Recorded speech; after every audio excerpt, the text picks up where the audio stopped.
আপনাদের এই গ্রামে কবরবাসী আছে না নাই? আপনারা কেমন স্বার্থপর মানুষ! বাবা চলে গেল কবরে, মা চলে গেল কবরে, সন্তানের জন্য নিজের পুরোটা জীবনকে বিসর্জন দিয়ে দিল, নিজের সুখকে হারাম করে দিল সন্তানের ভবিষ্যতের জন্য।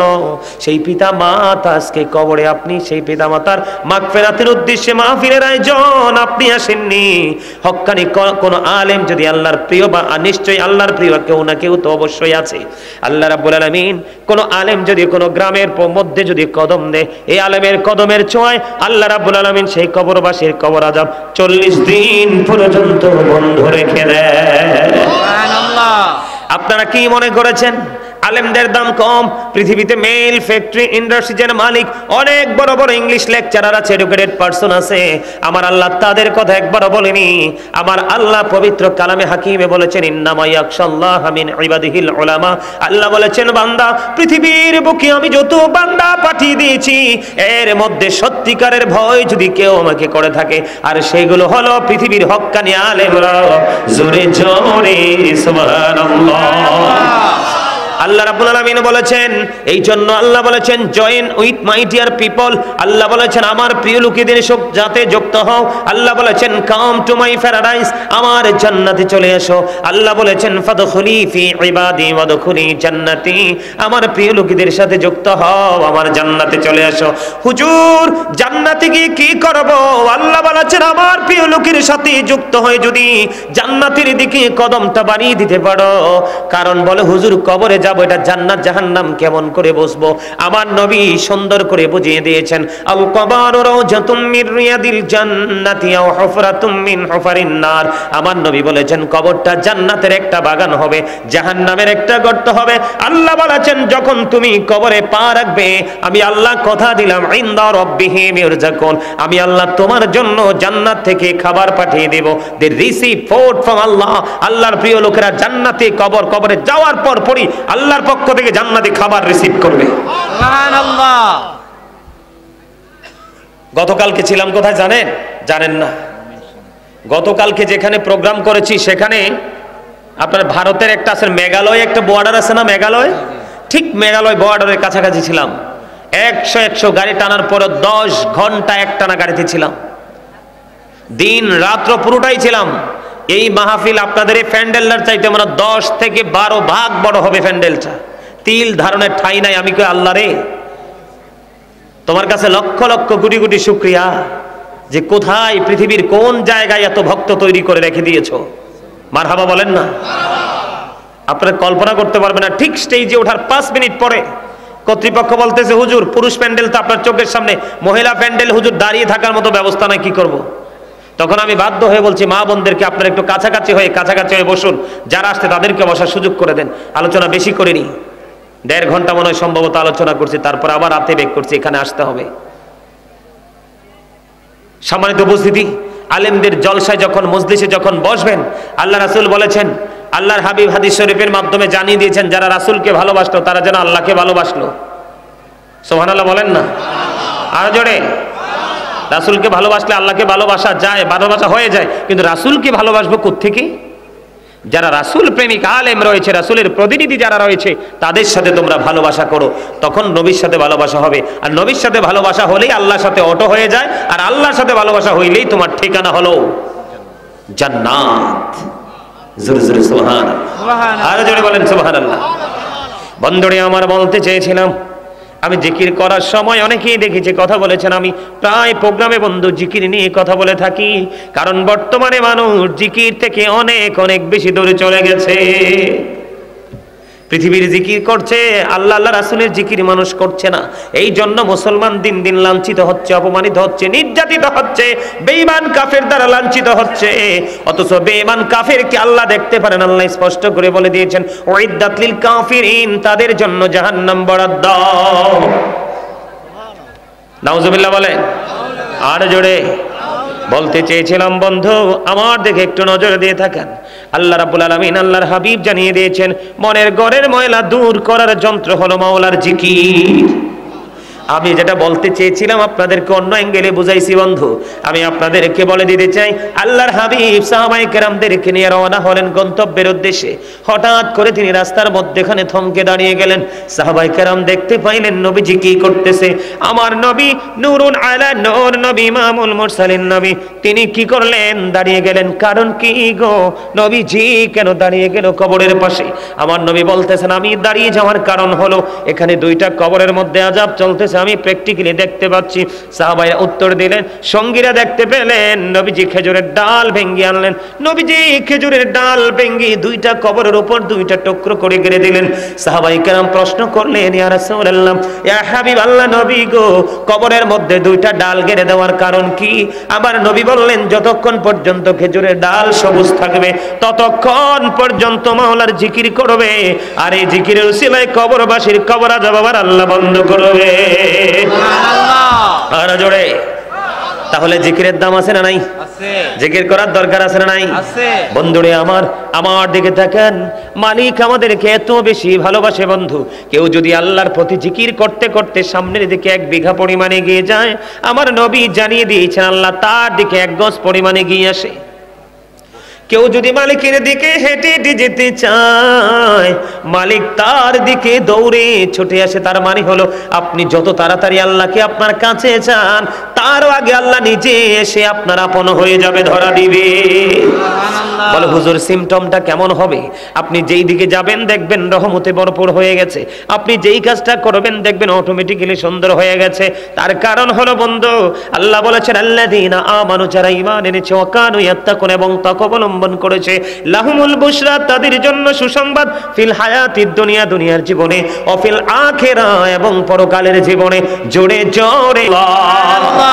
আমি আপনাদেরকে বলি বন্ধু, যারা আমার অনলাইনে আলোচনা শুনেন, আমার মনে হয় অসংখ্যবারে আলোচনা করেছি।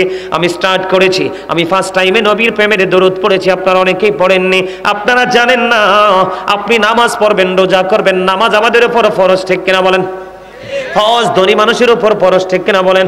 যাকাত ধনী মানুষের উপর ফরজ। আমার আল্লাহ বন্ধু আমাদেরকে জানিয়ে দিয়েছেন, বলবো কি বলবো না? নামাজের মতো ফরজ কাজ, যাকাতের মতো ফরজ কাজ, হজের মতো ফরজ কাজ পর্যন্ত বাতিল হয়ে যাবে রে যদি আপনি প্রাণের নবীর কদমে সালাত ও সালাম পৌঁছে দিতে না পারেন, নবীজির দুরূদ যদি না পড়েন, ঠিক কিনা বলেন? বন্ধুরে আমার, এই জন্য নবীর দুরূদের ক্ষেত্রে কৃপণতা অর্জন করা যাবে না। আল্লাহর হাবিব জানিয়ে দিয়েছেন, কেউ যদি মদিনার নবীর সাথে প্রেমের ডোরি লাগাইয়া প্রত্যেকটা জুমার দিনে 80 বার দুরূদ পড়তে পারে রে, তার 80 বছরের সগীরা গুনাহ আমার আল্লাহ মাফ করে দেয়। বন্ধুরে আমার, হাদিস কানে এসেছে তাইলামি শরীফের মধ্যে। হাদিসের রাবি হলেন হযরত আনাস রাদিয়াল্লাহু তাআলা আনহু।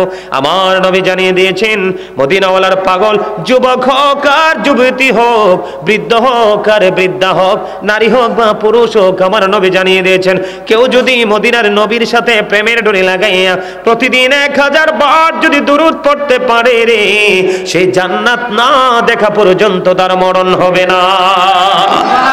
আর জোরে জোরে বলুন না সুবহানাল্লাহ।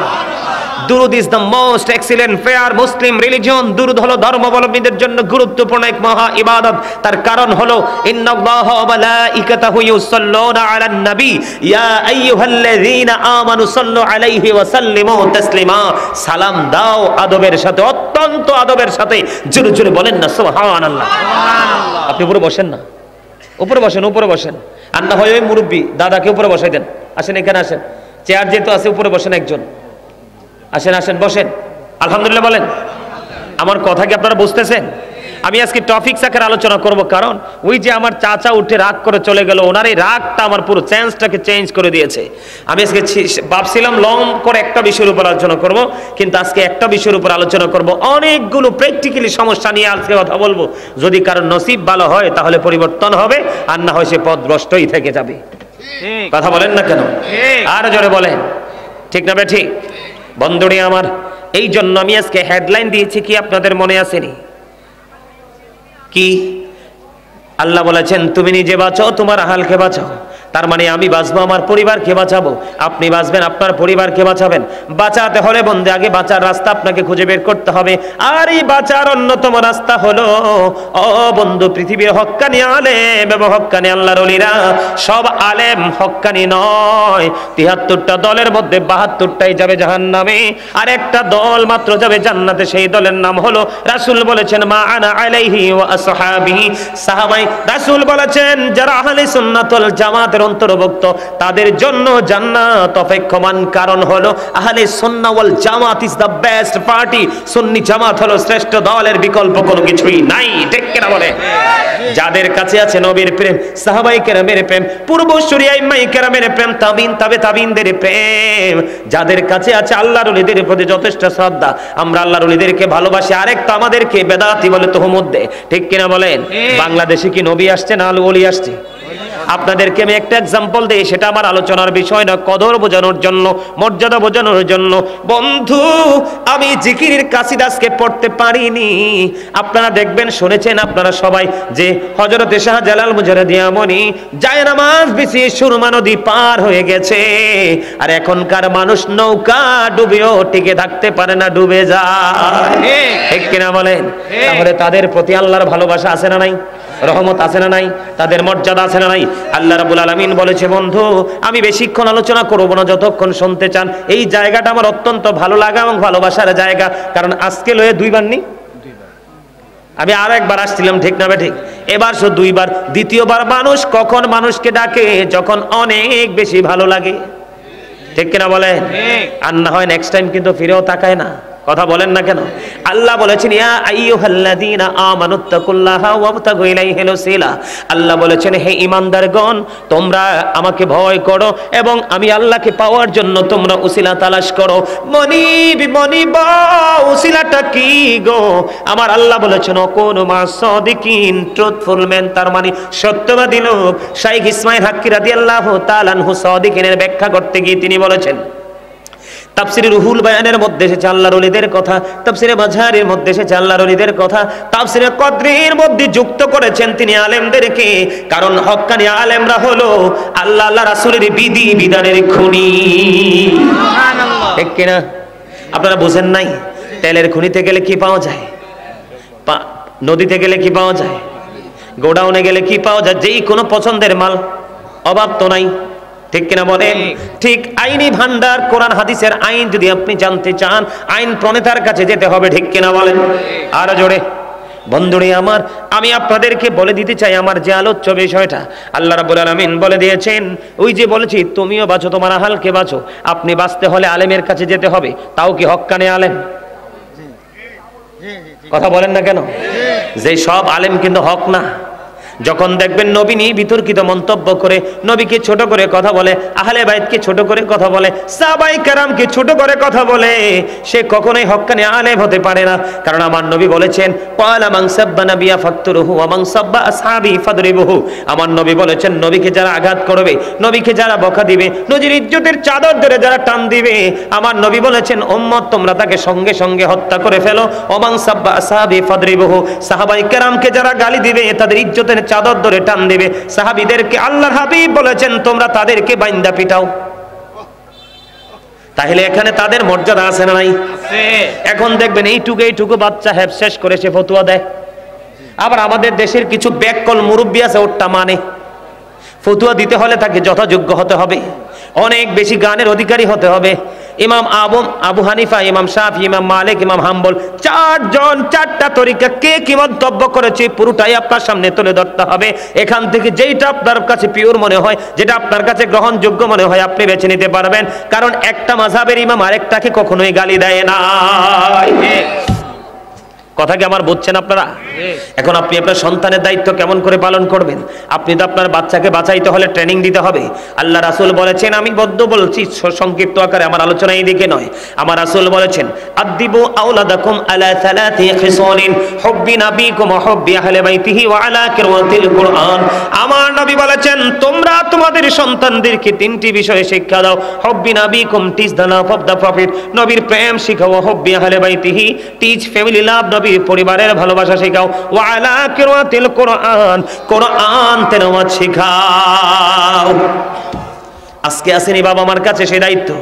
এখন বাবা মা মনে হয় যে কোন দেশে আছে সেটাই তারা জানে না, ঠিক না ঠিক?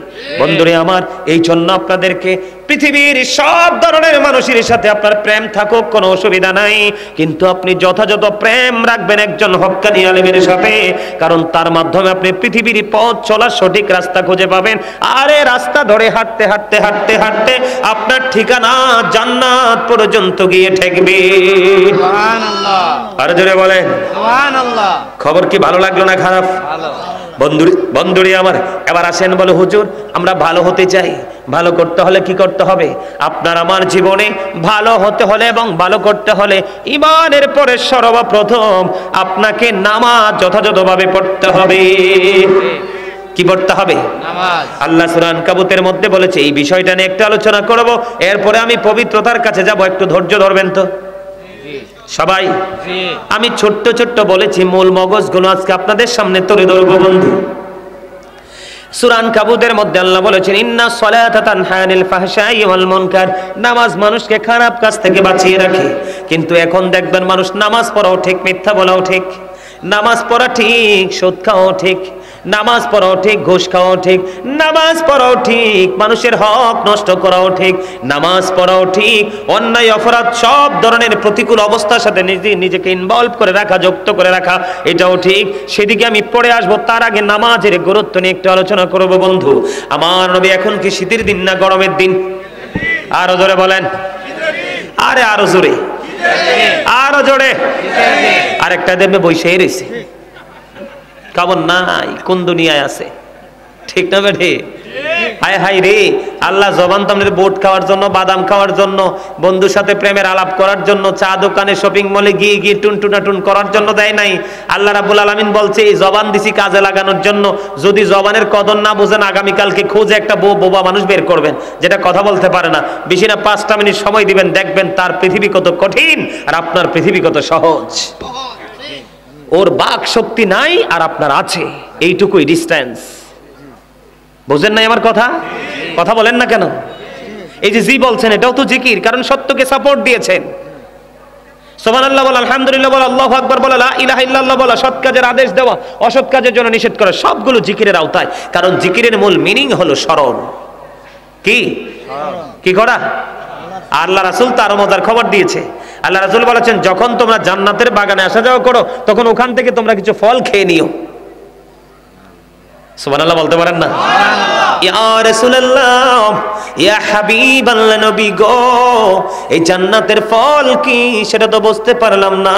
আমার নবী হাদিস শরীফের মধ্যে এসেছে, আমার নবী বলেছেন, সুবহানাল্লাহ ওয়া হামদুলিল্লাহ, লা ইলাহা ইল্লাল্লাহ, সুবহানাল্লাহ ওয়া হামদুলিল্লাহ, লা ইলাহা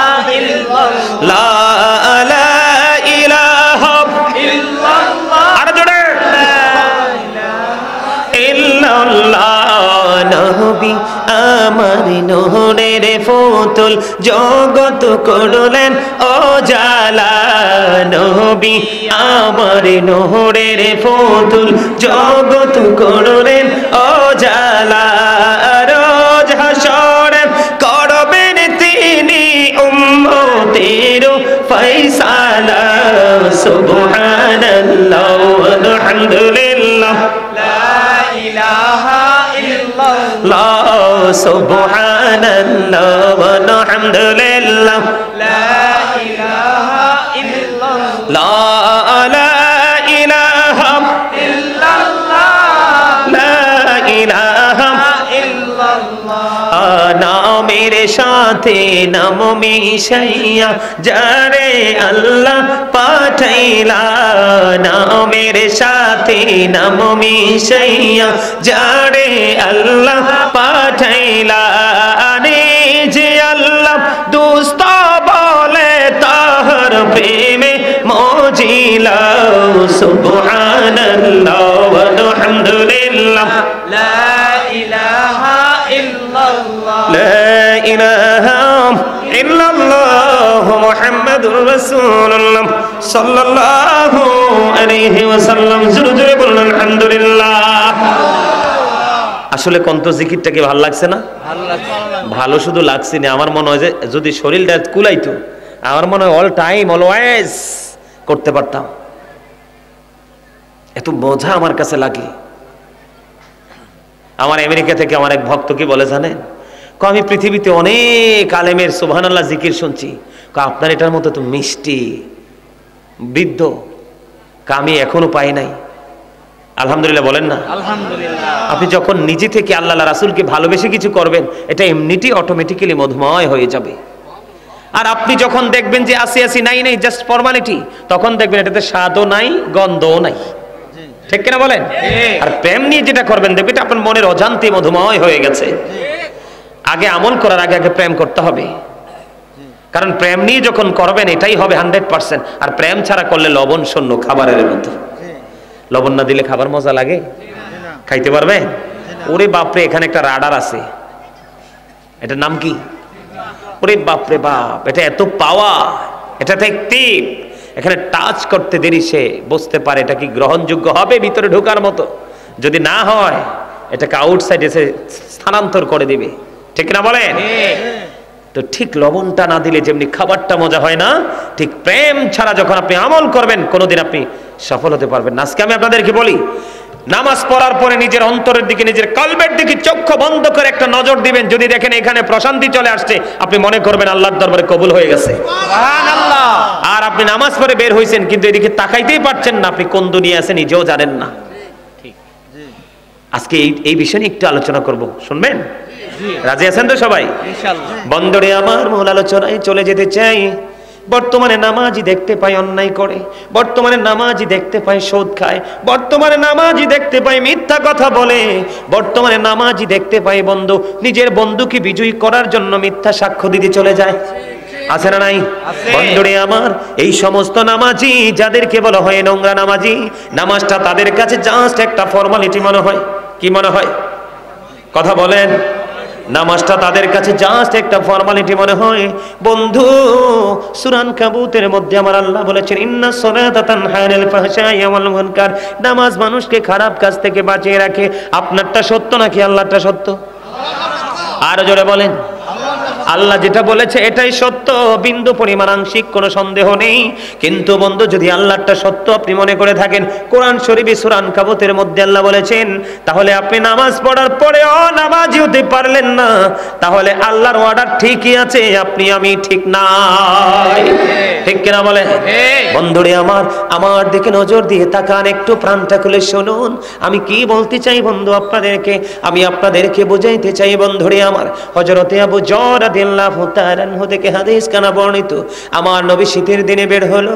শীতের দিনে বের হওয়ার পরে গাছের দিকে নজর দিলেন, গাছের দিকে নজর দিয়ে চাইয়া দেখলেন আরো কিছুদিন পরে দেখবেন বাংলাদেশের সবগুলো গাছ বন্ধ, পাতা শূন্য হয়ে যাবে। হবে কি হবে না? দেখবেন বন্ধু অটোমেটিক্যালি গাছের পাতাগুলো জোরে জোরে বন্ধু শেষ হয়ে যাবে। আমার নবী বের হলেন, বের হওয়ার পরে দেখতে পাইলেন গাছের পাতাটা ঝরে ঝরে পড়ছে। আমার নবী ডাল টাচ করলেন, টাচ করার পরে আবু যরকে একটা ডাক দিলেন। আবু যর উত্তর দিলেন, লাব্বাইকা ইয়া রাসূলুল্লাহ, আমি প্রেজেন্ট, আমি হাজির।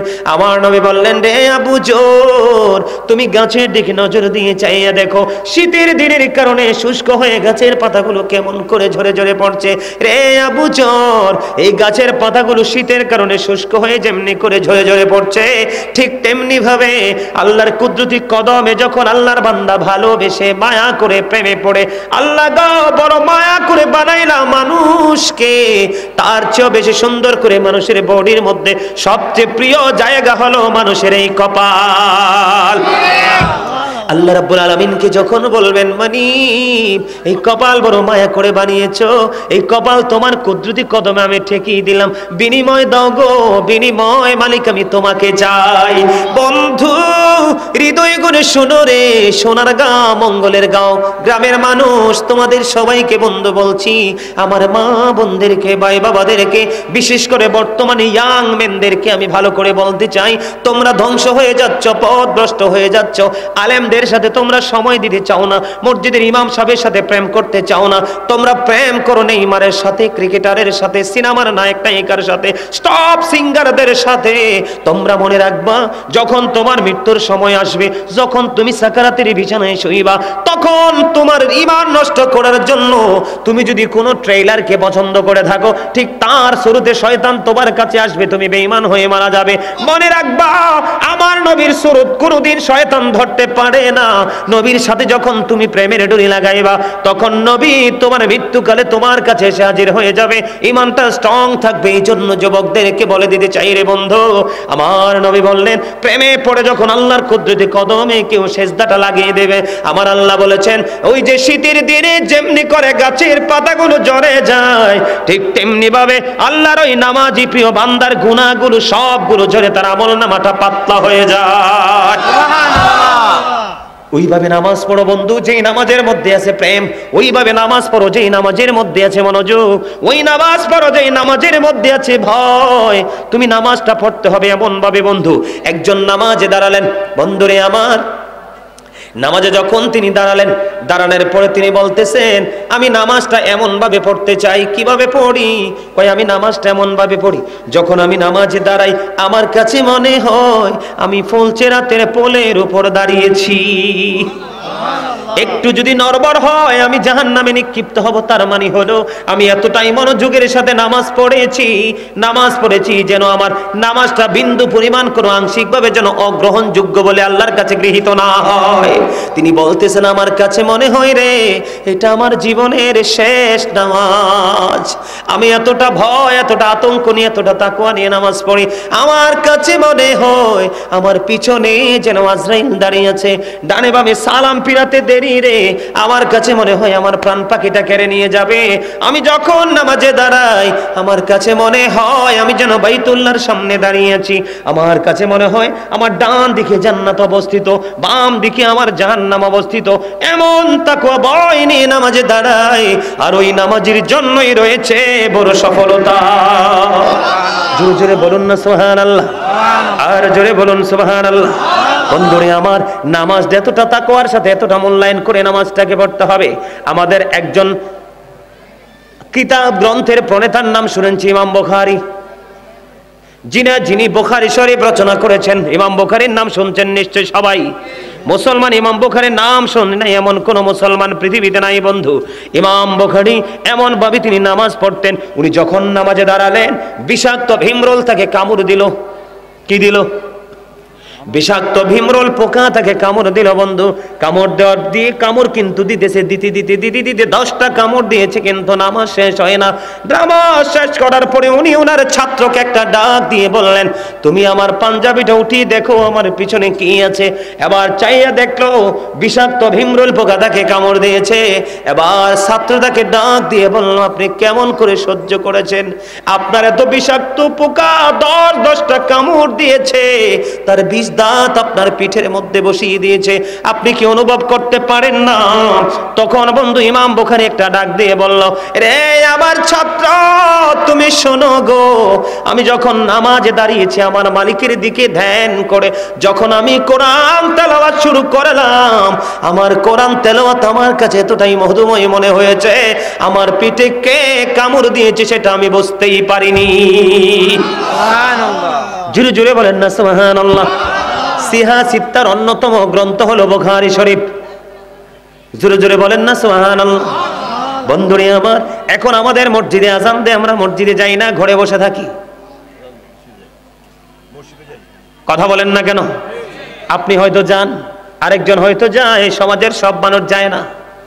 কথা বলেন না কেন? যাই, আমরা মসজিদে যাই। মসজিদে যাও না, আবু বকর সিদ্দিক রাদিয়াল্লাহু তাআলা আনহুর দাম কম না বেশি? আর জোরে বলেন।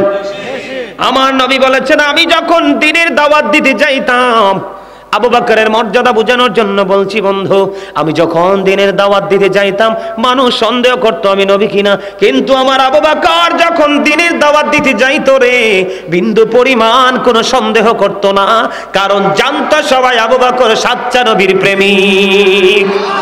বন্ধুরে আমার, আপনারা যারা মদিনাতুল মুনাওয়ারায় গিয়েছেন দেখেছেন নবীর সঙ্গে নবীজির রওজা মুবারকে নবীজির পাশে আপন করে কত জড়িয়ে রেখেছেন আবু বকর শুয়ে আছে, ঠিক না বেঠি? বন্ধুরে আমার, হযরতে আবু বকরের জীবনী থেকে আপনাদেরকে আমি একটা তথ্য দেব বন্ধু। সেই তথ্যটা হলো, একটু মন দিয়ে শুনবেন। আবু বকর দিনের জন্য সব সম্পত্তি ব্যয় করে দিল। ব্যয় করতে করতে করতে করতে করতে করতে বন্ধু তিনি দুস্থ হয়ে গেলেন। একদিন মসজিদে আজান দিয়ে গেল, আজান হয়ে গেল। আবু বকর মসজিদের মধ্যে অবস্থান করতে পারতেছে না, যাইতে পারতেছে না। কেন গো তিনি যাইতে পারে না? তিনি যাইতে না পারার পিছনে কারণ হলো, নামাজ পড়তে হলে কিন্তু পোশাকের একটা শর্ত আছে। কি আছে বন্ধুরে আমার? পোশাকের একটা শর্ত আছে। আজকে আবু বকর এতটাই দুস্থ হয়ে গেছে, ও বন্ধু, আবু বকর এতটাই দুস্থ হলো রে, তিনি যে নামাজ পড়ার জন্য যে পোশাকের শর্ত আছে, ওই পরিমাণ পোশাক পর্যন্ত ওনার কাছে কেনার মতো সামর্থ্য নাই। বন্ধুরে আমার, এই দিক দিয়ে আমার প্রাণের নবী, আপনার আমার প্রাণের নবী ইমামুল মুরসালিন তিনি মসজিদে অপেক্ষা করতেছেন। আর এক দিক দিয়ে আবু বকর চিন্তা করতেছে, কি করব গো, মসজিদে তো আজান হয়ে গেছে, প্রাণের নবীও নিশ্চয় অপেক্ষমান, আমি কি করব এখন? তিনি ওনার ঘরের মধ্যে ছিল বালিশের গিলাপ। একটু মন দিয়ে শুনবেন, নামাজ কাকে বলে, কত প্রকার, কি কি নামাজের প্রেম কতটা গভীর হতে পারে রে। ও বন্ধু, ওনার ঘরের মধ্যে ছিল বালিশের দুইটা গিলাপ। তৎকালীন সময় কিন্তু উনি কি করেছেন, খেজুর কাটাকে তিনি সুই বানালেন, খেজুর পাতাকে তিনি সুতা বানালেন। এই যে দুইটা বালিশের গিলাপ কেটে ছোট্ট জামা দিয়ে একটা ছোট্ট জামা বানালেন। এটাকে সুন্দর করে রেডি করে বন্ধু তিনি মসজিদে চলে গেলেন। আবু বকর আমার নবী একটা ডাক দিয়ে বললেন, রে আবু বকর, আমি থাক অবস্থায় তোমাদের এমন অবস্থা, আমি চলে গেলে না জানি কি হবে রে আবু বকর। আমার নবী কিছু বললেন না। ও বন্ধু, নবীজি খবর জানে কি জানে না? আর জোরে বলেন, জানে কি জানে না? নবীজির খবর জানার ক্ষমতা আছে না নাই? অদৃশ্যের খবর যদি না দিতে পারে কখনোই তিনি নবী না, আর অদৃশ্যের খবর জানতে না পারলে কখনোই দেওয়া সম্ভব না। আমার কথা কি আপনারা বুঝতেছেন? বুঝতেছেন? মনটা দিয়ে শোনেন বন্ধু। এবার তিনি কি করলেন, মসজিদে চলে গেলেন, একসাথে নামাজটা আদায় করে ফেললেন। নামাজ আদায় করার পরে এবার আবার নবীজি মসজিদ থেকে যখন একটা কদম মুবারক সামনের দিকে বন্ধু বানিয়ে দিল, এবার চাইয়া দেখে রে, জিবরাইল আলাইহিস সালাম খেজুর পাতার পোশাক পরে নবীজির সামনে। আর জোরে বলেন না সুবহানাল্লাহ। নামাজ কেমন জিনিস, নামাজ কাকে বলে বন্ধু, কেমন প্রেম নামাজের প্রতি থাকতে হবে, আবু বকরের জীবনী থেকে বন্ধু শিক্ষা নিতে হবে আমাদেরকে। এবার আমার নবী প্রশ্ন করলেন, ভাই জিবরাইল, আপনি যখন আমার কাছে আসেন তখন কত সুন্দর সুন্দর পোশাক আপনার বডিতে থাকে, কিন্তু আজকে কেন গো আপনার বডিতে খেজুর পাতার পোশাক দেখা যায়? এবার জিবরাইল আলাইহিস সালাম একটা ডাক দিয়ে বললেন, ইয়া রাসূলুল্লাহ, ইয়া হাবিবাল্লাহ, নবী গো, আপনি আবু বকরের বডির দিকে তাকায়া দেখেন, উনি খেজুর পাতার পোশাক পরে নামাজ পড়তে এসেছে। আমার আল্লাহ গোটা আসমানি ফেরেশতাকে ডাক দিয়ে বলল, তোমরা নজর দিয়ে চাইয়া দেখো, আমার আবু বকরের পোশাক কেনার মতো পর্যন্ত তার সামর্থ্য নাই, টাকা নাই, তারপরেও ছোট্ট বালিশের গিলাপ তিনি ঠিক করলেন, জোড়া লাগাইলেন, তারপরে হয় না, খেজুর পাতা তিনি যুক্ত করলেন, পোশাক বানাইয়া নামাজ পড়তে দৌড়ায় মসজিদের দিকে রে। তারপরে আমি মাওলার সেজদা তিনি ছাড়েন না। আমার নবী, আমার আল্লাহ সমস্ত ফেরেশতাদেরকে ডেকে ডেকে বললেন, ও ফেরেশতারা রে, তোমরা সবাই আজকে আমার আবু বকরের সম্মানার্থে খেজুর পাতার পোশাক পরো। এবার জিবরাইল আলাইহিস সালাম ডেকে ডেকে বললেন, ইয়া রাসূলুল্লাহ, ইয়া হাবিবাল্লাহ, নবী গো, প্রাণের নবী, আজকে আমি না গো, আসমানের সকল ফেরেশতারা আজকে খেজুর পাতার পোশাক পরে আছে, আমার নবী আবু বকরের জন্য প্রাণ ভরে দোয়া করে দেয়। সুবহানাল্লাহ। দেখেন বন্ধু, লম্বা জামা পরে নামাজ পড়া সুন্নাত। ঘরে নামাজ পড়ার চাইতে আপনি মসজিদে জামাতে পড়া 25 থেকে 27 গুণ বেশি সওয়াব। আজকে আপনি মসজিদে যাচ্ছেন না বন্ধু, কারণ মসজিদে না যাওয়ার কারণে আপনার নামাজটাও কিন্তু রীতিমতো পড়া হয় না। যদি আপনি মসজিদমুখী হতেন, আপনার কাছ থেকে কখনোই নামাজ ছুটে যেত না। আপনারা তো জানেন না, এটাকে আপনারা খেয়াল খুশি মনে বন্ধ মনে করে নিচ্ছেন। হাদিস শরীফের মধ্যে এসেছে, আপনারা আমার প্রাণের নবী বলে দিয়েছেন, যদি কারো বাড়ির আঙিনায় একটা পুকুর বা কূপ যদি জলাশয়ে থাকে, সে যদি 5 বার গোসল করে তাহলে তার শরীরে কোনো ময়লা থাকবে না। ঠিক কিনা বলে? আমার নবী আপনার নবী দু জাহানের বাদশা নবী, তিনি বলে দিয়েছেন তেমনি ভাবে আল্লাহর প্রিয় বান্দা যখন 5 ওয়াক্ত নামাজ পড়বে, এই 5 ওয়াক্ত নামাজের কারণে তার আমল নামায় কোনো গুনাহ থাকবে না। বন্ধুরে আমার, আল্লাহর হাবিব বিষয়টাকে এমন ভাবে আমাদের সামনে উপস্থাপন করেছেন। আল্লাহ রাসূল বলেছেন সালাতুল খামস, 5 ওয়াক্ত নামাজ, ওয়াল জুমআতু ইলাল জুমআ, এক জুমা থেকে আরেক জুমা, ওয়া রমাদানু ইলা রমাদান, এক রমজান থেকে আরেক রমজান, মুকাফফিরাতুল লিমা বাইনাহুন্না ইজাজতুনিবাতিল কাবাইর। আমার নবী বলেছেন 5 ওয়াক্ত নামাজ যেই ব্যক্তি পড়বে, এক জুমা থেকে আরেক জুমা যেই ব্যক্তি পড়বে, এক রমজান মাস থেকে আরেক রমজান মাস পর্যন্ত যেই ব্যক্তি যথাযথভাবে বন্ধ পালন করবে, আমার নবী বলেছেন দেখেন আমাদের দাম কত বেশি বন্ধু, আমাদের ইজ্জত কত বেশি, আমাদের মর্যাদা কত বেশি, আবার দাম আল্লাহ কত বেশি বাড়িয়ে দিয়েছেন। আমার নবী বলেছেন 5 ওয়াক্ত নামাজের মধ্যে গ্যাপ আছে না নাই? কথা বলেন না কেন? আরে জোরে। আপনারা কি হাসতে পারেন না? আপনাদের কি মনটা খারাপ নাকি আমার ওয়াজের, আপনাদের কি মনটা খারাপ নাকি আমার ওয়াজের দিকে বেশি মনোযোগ? কোনটা? আসলে সত্যি বলছেন? আপনাদের পরিবেশটা একেবারে নিবিড় হয়ে গেছে। আলহামদুলিল্লাহ বলেন। আরে জোরে। আমার কাছে মনে হয় যেন আপনারা কিছু সময়ের জন্য নিজেদেরকে কোথাও জানি হারিয়ে ফেলেছেন। আমার কাছে এরকমই মনে হচ্ছে। এটাই আমাদের প্রত্যেকের হওয়া উচিত। কথা কি আমার বুঝেন? আমি আপনাদেরকে ব্যাখ্যা করে দেই বন্ধু ছোট্ট করে, কারণ আমার আরো আলোচনার বিষয় রয়েছে। আমি আপনাদেরকে বলতে চাই, আল্লাহ রাসূল বলেছেন 5 আসসালাতুল খামস, 5 ওয়াক্ত নামাজ কি? আরে যারা বলেন 5 ওয়াক্ত। ফজরের পরে জোহর পর্যন্ত গ্যাপ আছে না নাই? জোহর থেকে আসর পর্যন্ত, আসর থেকে মাগরিব, মাগরিব থেকে ঈশা, লম্বা লম্বা গ্যাপ আছে না নাই? কারণ এখানে একটা বিষয় বড় অত্যন্ত লক্ষণীয়। মানুষ কিন্তু চায় না গুনাহ করতে, কিন্তু গুনার দিকে ডেকে নিয়ে যায় শয়তান। কে? শয়তান মানুষের একেবারে 100% প্রকাশ্য শত্রু, কিন্তু 100% মুমিন যারা রে, আমার আল্লাহ বলেছেন ইন্না কাইদা শাইতানি কানা দাঈফা। আল্লাহ বলেছেন শয়তান ডিসিপশন ইজ ভেরি উইক। শয়তান কখনোই মুমিনকে ধোঁকা দিতে পারে না। শয়তানের ধোঁকা মুমিনের জন্য একেবারে দুর্বল, একেবারে উইক।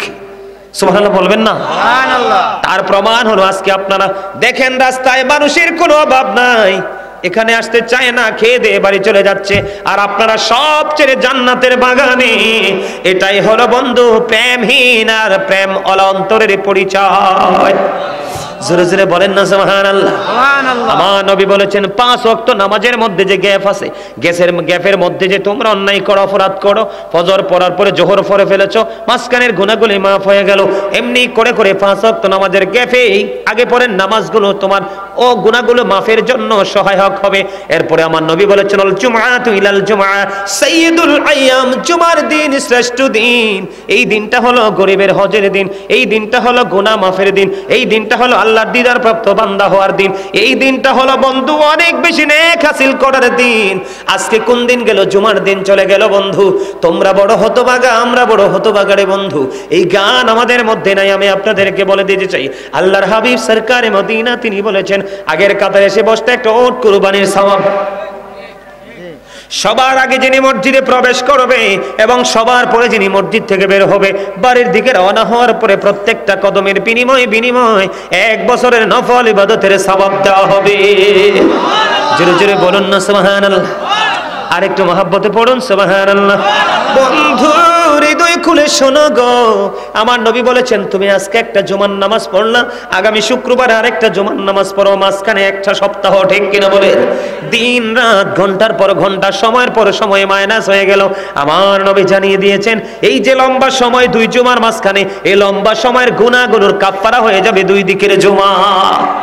আমার নবী বলেছেন ও রমাদানু ইলা রমাদান, আমার নবী বলেছেন এক রমজান থেকে আরেক রমজান, ঠিক কিনা বলেন? 360 দিনে যদি আমি 1 বছর ধরে, কয় দিন? 360 দিনে যদি 1 বছর ধরি, তাহলে বন্ধু আপনার এই বছর রোজাতে চলে গেল 30 দিন অথবা 29 দিন। আমি 30 দিনে ধরলাম। পরের বছর যখন এবং ফার্স্ট ইয়ার শুরু হয়ে যাবে বন্ধু, প্রথম যখন বছর শুরু হয়ে যাবে, তখন ওখান থেকে আমি আরো 30টা দিন মাইনাস করে দিলাম, 60 দিন চলে গেল। আর অবশিষ্ট আছে কয় দিন? 300 দিন। বন্ধু আমার নবী বলেছেন এই বছর রমজানগুলো তুমি যথাযথভাবে রোজাগুলো রেখেছো, এর পরের বছর যথাযথভাবে রোজাগুলো রেখেছো, মাঝখানে যে 300 দিনের ডিসটেন্স, ও বন্ধু 300 দিনের যে ডিসটেন্স বা পার্থক্য রয়েছে, দুই দিকে রোজার কারণে তোমার গুনাহগুলো মাফ হয়ে যাবে। তবে পরে নবীজি বলেছেন মুকাফফিরাতুল লিমা বাইনাহুন্না ইজাতুনিবাতিল কাবাইর। আমার নবী বলেছেন তবে শর্ত হলো কবিরা গুনাহ থেকে বেঁচে থাকতে হবে। আওয়াজ তুলে বলেন আল্লাহু আকবার। আরেকটা মজার খবর আমি আপনাদেরকে দিয়ে, রাসূল বলেছেন মান সাল্লাল বারদাইনি দাখালাল জান্নাহ। আমার নবী বলেছেন শীতল সময়ে 2 ওয়াক্ত নামাজ যে ব্যক্তি পড়বে ওই ব্যক্তি জান্নাতে প্রবেশ করবে। বলে হুজুর ওই শীতল সময় কোনটা গো? ও বন্ধু, একটা হলো ফজরের নামাজ, আরেকটা হলো বন্ধু আসরের নামাজ। মান তারাকা সালাতাল আসরি ফাকাদ হাবিতা আমালুহু। আমার নবী বলেছেন যেই ব্যক্তি আসরের নামাজ ছেড়ে দিল তার যেন সব আমল যেন ধ্বংস হয়ে গেল। আপনি ফজর জোহর পড়লেন, মাগরিব ইশা পড়লেন, কিন্তু আসর ছেড়ে দিলেন, আপনার সব আমল যেন বন্ধ নষ্ট হয়ে গেল। আজকে সেই নামাজ সম্পর্কে আমাদের কোনো দায়িত্ব নাই। আমাদের যে কর্তব্য আছে নামাজ পড়তে হবে, সেটাও আমরা মানি না, ঠিক কিনা বলেন? আমি আপনাদেরকে বলি আমাদের দাম কত বেশি। ঈসা রুহুল্লাহ আমাদের পড়বেন নবী, উনি বন্ধ রাস্তা দিয়ে হেঁটে হেঁটে যায়। রাস্তা দিয়ে যখন হেঁটে হেঁটে যায় হঠাৎ করে তিনি দেখতে পাইলেন একটা আশ্চর্য পাখি। পাখিটা দেখতে পাইলেন তিনি মাটির মধ্যে ধুলোবালিতে গড়াগড়ি দিচ্ছে। গড়াগড়ি দেওয়ার পরে আবার পাশে জলাশয় পানি, সেখানে এসে গোসল করছে। দেখবেন ভিজা শরীরে ময়লা এমনিও বেশি লাগে। আবার ওই পাখিটা এখান থেকে উঠে বন্ধ ধুলাবালিতে নিজেকে দোষরও করলো। একটু পরে আবার গিয়ে তিনি গোসল করলো। এমনি করে করে 5 বার বন্ধু পাখিটা নিজের শরীরটাকে ময়লা করছে। আবার তিনি কি করতেছেন? ও বন্ধু, তিনি গোসল করতেছেন। ঈসা রুহুল্লাহ আশ্চর্য হয়ে গেল, ওনার ক্ষমতা আছে না নাই? উনি মরা মানুষ জিন্দা করেছে, বকরি খাওয়ার পরে লাঠির ইশারায় জিন্দা হয়েছে, কুষ্ঠ রোগীকে টাচ করেছে, ভালো হয়ে গেছে, ডেড বডি মরে পড়ে আছে, টাচ করেছে, তিনি জিন্দা হয়ে গেছে। ঈসা নবীর জীবনের কারামতির কোনো শেষ নাই, মুজিজার কোনো শেষ নাই বন্ধু। এবার তিনি চিন্তায় পড়ে গেলেন, কি রে ঘটনাটা কি রে? চিন্তা করতে করতে তিনি বিভোর হয়ে গেলেন। আল্লাহ রাব্বুল আলামিন ফয়সালা পাঠিয়ে দিল, ও ফেরেশতারা জলদি করে চলে যাও, আমার নবী ঈসাকে তুমি গিয়ে জানিয়ে দাও আমার যে ঈসা তিনি টেনশন পড়তেছে, এই দৃশ্যটা কেটার মানে কি? জিবরাইল এসে ঈসা রুহুল্লাহকে জানিয়ে দিলেন, নবী গো আপনার চিন্তার কোনো কারণ নেই, চিন্তার অবসান আমার মালিক করে দিয়েছেন। সেই অবসানটা কি রে? অবসানটা হলো, এটা হলো আল্লাহর প্রিয় হাবিবুল্লাহ হযরতে মুহাম্মদুর রাসূলুল্লাহ সাল্লাল্লাহু আলাইহি ওয়াসাল্লাম নবীর উম্মতের নিদর্শন। পাখি যে ধুলাবালি দূষণ হচ্ছে, নিজের গাটাকে যে ময়লা করে ফেলছে, কি করে ফেলছে?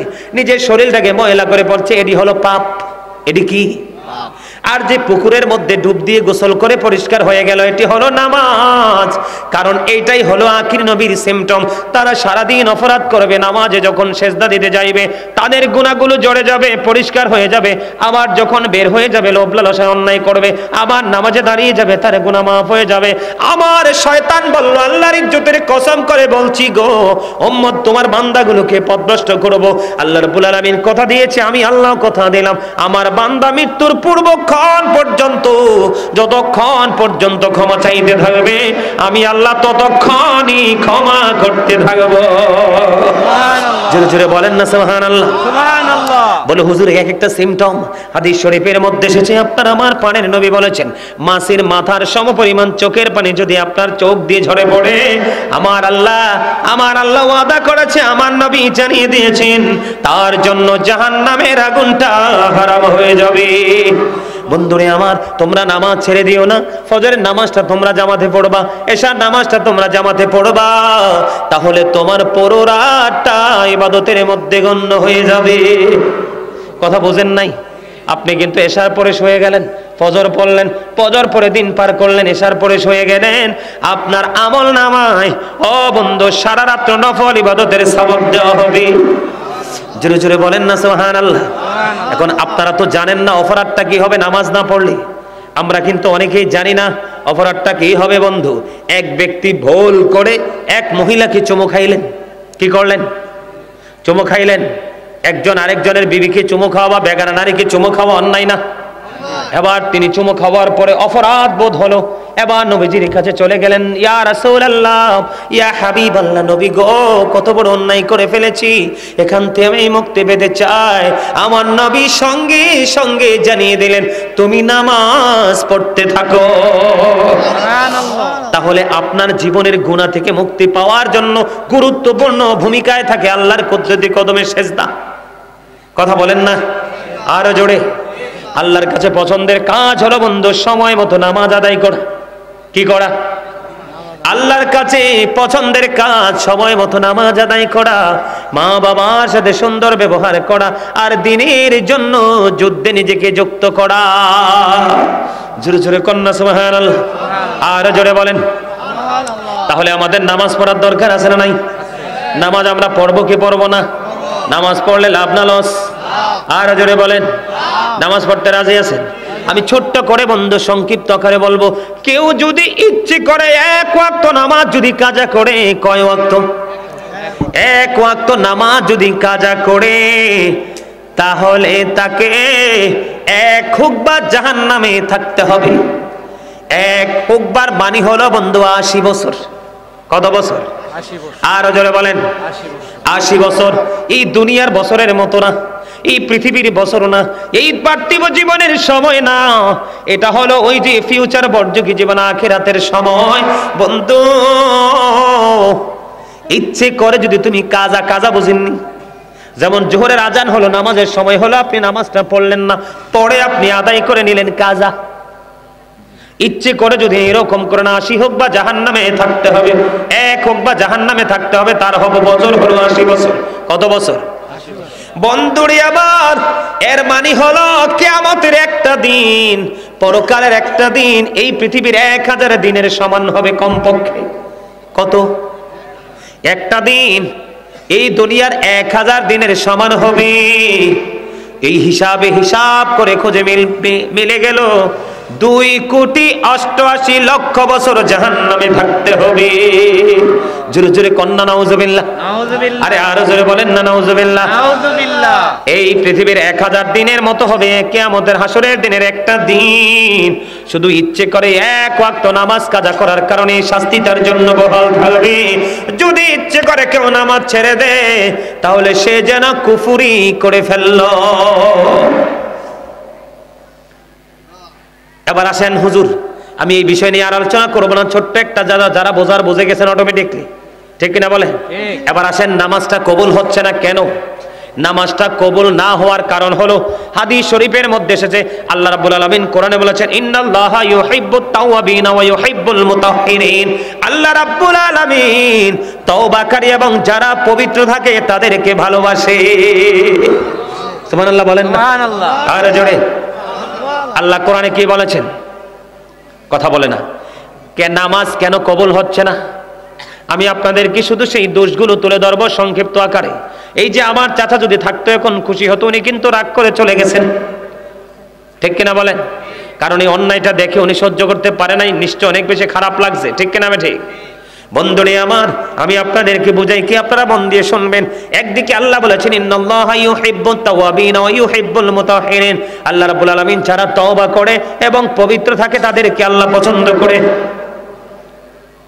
বন্ধুরে আমার, তওবাকারী এবং পবিত্র ব্যক্তি যারা আল্লাহ তাদেরকে পছন্দ করেন, ওই দিক দিয়ে আল্লাহর হাবিব হাদিস শরীফের মধ্যে এসেছে, লা তাকবালু সালাতুম বিগাইরি তুহুর ওয়ালা সাদাকাতুম মিন গুলুল। আল্লাহ রাসূল বলেছেন, পবিত্রতা ছাড়া নামাজ কবুল হয় না এবং হালাল টাকা ছাড়া দানও কবুল হয় না। বুঝো না তোমরা কথা? ঠিক না? কে বলছে কথা? আল্লাহর হাবিব। আল্লাহর হাবিবের কথা সত্য না? সাদাকাল্লাহুল মাওলানাল আযীম ওয়া সাদাকা রাসূলুহুন নবিয়ুল হাবিবুল কারীম। আল্লাহর কথা যেমনি সত্য, নবীর কথাও। এটা কিন্তু বেঈমান কাফেররাও কিন্তু এটা বলেছে যে নবীজি আল আমিন, তিনি যে সত্যবাদী, এটা তারা নিজেরা তাদের লেখনির মাধ্যমে, বক্তব্যের মাধ্যমে তারা এটাকে একবারে আপনার কি করে দিয়েছেন, একবারে শনাক্ত করে দিয়েছেন। কিভাবে জানেন? হযরত মুহাম্মদ সাল্লাল্লাহু আলাইহি সাল্লাম was born in Arab country. His father's name was Abdullah. His mother's name was Amina. His father said died before he was born. He lost his mother in his childhood. He was very truthful. তিনি ছিলেন শ্রেষ্ঠ সত্যবাদী। কে? আপনার আমার প্রাণের নবী জোরে জোরে কন্যা সুবহানাল্লাহ। আর জোরে সুবহানাল্লাহ। আল্লাহ বলতেছেন কি, যারা তওবা করে, বেশি বেশি করে তওবা করে পবিত্র থাকে, আল্লাহ তাদেরকে পছন্দ করেন। ঠিক না? ঠিক। বন্ধুরে আমার, আর আরেক দিক দিয়ে আল্লাহর হাবিব বলতেছেন, পবিত্রতা ছাড়া ইবাদত কবুল হয় না, হালাল টাকা ছাড়া দানও কবুল হয় না। মিফতাহুল জান্নাতিস সালাহ ওয়া মিফতাহুস সালাতিত তুহুর। নামাজ হলো জান্নাতের চাবি, আর নামাজের চাবি হলো পবিত্রতা। কি বুঝছেননি কথা? নামাজের চাবি কি? আর নামাজ কি? জান্নাতের চাবি। as-salatul mi'rajul মুমিনিন, নামাজ মুমিনের জন্য মেরাজ। জোরে জোরে কন্যা সুবহানাল্লাহ। আর জোরে বলে। এবার আসেন, নামাজ কবুল না হওয়ার পিছনে অন্যতম কারণ হলো বন্ধু, সর্বপ্রথম বর্তমানে ম্যাক্সিমাম মানুষ হারাম পথে টাকা উপার্জন করে খায়। ঠিক। আরো জোরে কন্যা কেন? ঠিক। কারণ বন্ধু, যাদের বডিটা হারাম উপার্জিত খাবার দিয়ে গঠিত হয়েছে, তাদের সেজদা কখনো কবুল হবে না। এখানে নোংরামি আছে না নাই? আছে। 2 নাম্বার বুখারী শরীফের মধ্যে এসেছে যে হাদিস খানা, আপনি 10 টাকা দিয়ে একটা জামা কিনেছেন, অথবা 100 টাকা দিয়ে, অথবা 1000 টাকা দিয়ে, 1000 টাকা দিয়ে যদি কিনেন 900 টাকা আপনার হালাল, 100 টাকা হারাম। 10 টাকা দিয়ে যদি কিনে থাকেন 9 টাকা আপনার হালাল, 1 টাকা হারাম। বন্ধুরে আমার, আমার নবী বলেছে, 1 টাকা হারাম যখন তোমার 9 টাকার সাথে যুক্ত হলো, এটা হারাম হয়ে গেল। এই পোশাক পরে কিয়ামত পর্যন্ত তুমি নামাজ পড়ো রে, এই নামাজ আল্লাহর দরবারে কবুল হবে না। আওয়াজ তুলে বলুন না নাউজুবিল্লাহ। আর জোরে বলেন নাউজুবিল্লাহ। নাউজুবিল্লাহ। 2 নাম্বার হলেন বর্তমানে ম্যাক্সিমাম বর্তমান সমাজের যুবকদের দিকে যদি তাকায়, আপনারা তো ঢাকার মানুষ, ম্যাক্সিমাম যুবকের পরনে দেখবেন জিন্স প্যান্ট থাকে। কি প্যান্ট থাকে? Jeans pant. আছে না নাই? আছে। আমি আপনাদের কি বুঝাচ্ছি, মন দিয়ে ব্রেইনে সেটআপ দেন বন্ধু, বিরক্ত হলে বলবো না। আল্লাহ কোরআনে বলেছেন, লিবাসুত তাকওয়া যালিকা খায়র। আল্লাহ রাব্বুল আলামিন বলেছেন, আল্লাহর কাছে সবচেয়ে উত্তম পোশাক হলো তাকওয়ার পোশাক। যেই পোশাকটা পুরুষের জন্য, ইমানদার পুরুষের জন্য ফরজ, এই পোশাকটা উপর দিয়ে থাকবে নাভি বরাবর, অথবা নাভির উপরে, নিচের দিক দিয়ে থাকবে টাকনোর উপরে। বলে হুজুর, এখন যদি আমি নাভির নিচে পড়ি, আপনি ফরজ তরক করেছেন। আল্লাহ রাস্তা দেখিয়ে দেখাইছে একটা, আপনি নিজের রাস্তা তৈরি করেছেন আর একটা। ঠিক। কথা কি আমার বুঝে আসে? আর নিচে দিয়ে আপনি টাকনুর উপরে রাখতে হবে, নিচে যাওয়া যাবে না। বুখারী শরীফের মধ্যে সে যে হাদিস খানা, যিনি অহংকার করে করে টাকনুর নিচে ঝুলিয়ে ঝুলিয়ে পোশাক পরবে, তার ঠিকানা জাহান্নাম। আল্লাহ ডাজন্ট লাইক দ্য প্রাউড, আল্লাহ অহংকারীকে পছন্দ করে না। ঠিক কিনা বলেন? ইন্নাহু লা ইউহিব্বুল মুস্তাকবিরিন। আল্লাহু আকবার। আল্লাহ অহংকারীকে পছন্দ করেন না। কি করেন না? কথা বুঝে নেবেন কিন্তু, আমার কথা কি বোঝেন? 3 শ্রেণীর মানুষকে হাসরের দিন আল্লাহ ক্ষমা করবে না। 1 শ্রেণীর মানুষ হলো লুঙ্গি, প্যান্ট, পায়জামা, ট্রাউজার যেটাই পরেন না কেন, যদি বন্ধু টাকনোর নিচে ঝুলানো থাকে, ওই মানুষকে আল্লাহ রাব্বুল আলামিন কাল হাসরের দিন ক্ষমা করবে না, তারকে আল্লাহ রাব্বুল আলামিন দয়া করবে না। 2 নাম্বার হলো যারা ব্যবসার মাধ্যমে অর্থ উপার্জন করে মানুষকে ঠকায়, বন্ধু তার ক্লায়েন্টকে ঠকায়, তার জন্য। 3 নাম্বার হলো যেই মানুষ বিপদে পড়লে উপকার করে, সুযোগ পাইলে খোটা দেয়। এটা একটা হাদিস শরীফ। এই জন্য বন্ধু বলছি, তুমি যে নামাজ পড়ছো নাবির নিচে, গতকালকে যখন আমরা ওই যে কোথায় যে বলছিলাম, মেঘালয়ের দিকে রওনা দিলাম, ময়মনসিং দিয়ে, শেরপুর দিয়ে, একবারে মেঘালয় বর্ডারের কাছাকাছি প্রোগ্রাম করে আসলাম। হঠাৎ করে দেখলাম একটা ছেলে তার গাড়িটাকে ক্লিন করতেছে। বিশ্বাস করেন, আমার চোখ দুইটো লজ্জিত হয়ে গেছে। সেই শুয়ে বন্ধু গাড়িটা ক্লিন করতেছে, তার পিছনের দিক দিয়ে 100% লজ্জাস্থানটা দেখা গিয়েছে। আমি লজ্জায় কিন্তু কোনো কিছু বলিনি, চোখগুলোকে অন্যদিকে ঘুরিয়ে নিয়েছে। এখানে দাঁড়িয়ে দাঁড়িয়ে কিসের কথা? এই, এটা কি কথার জায়গায়? তোমরা এখানে দাঁড়া দাঁড়িয়ে কথা বলছো কেন? যাও ওইদিকে যাও, বিরানির সময় এসে নিয়ে যাইও।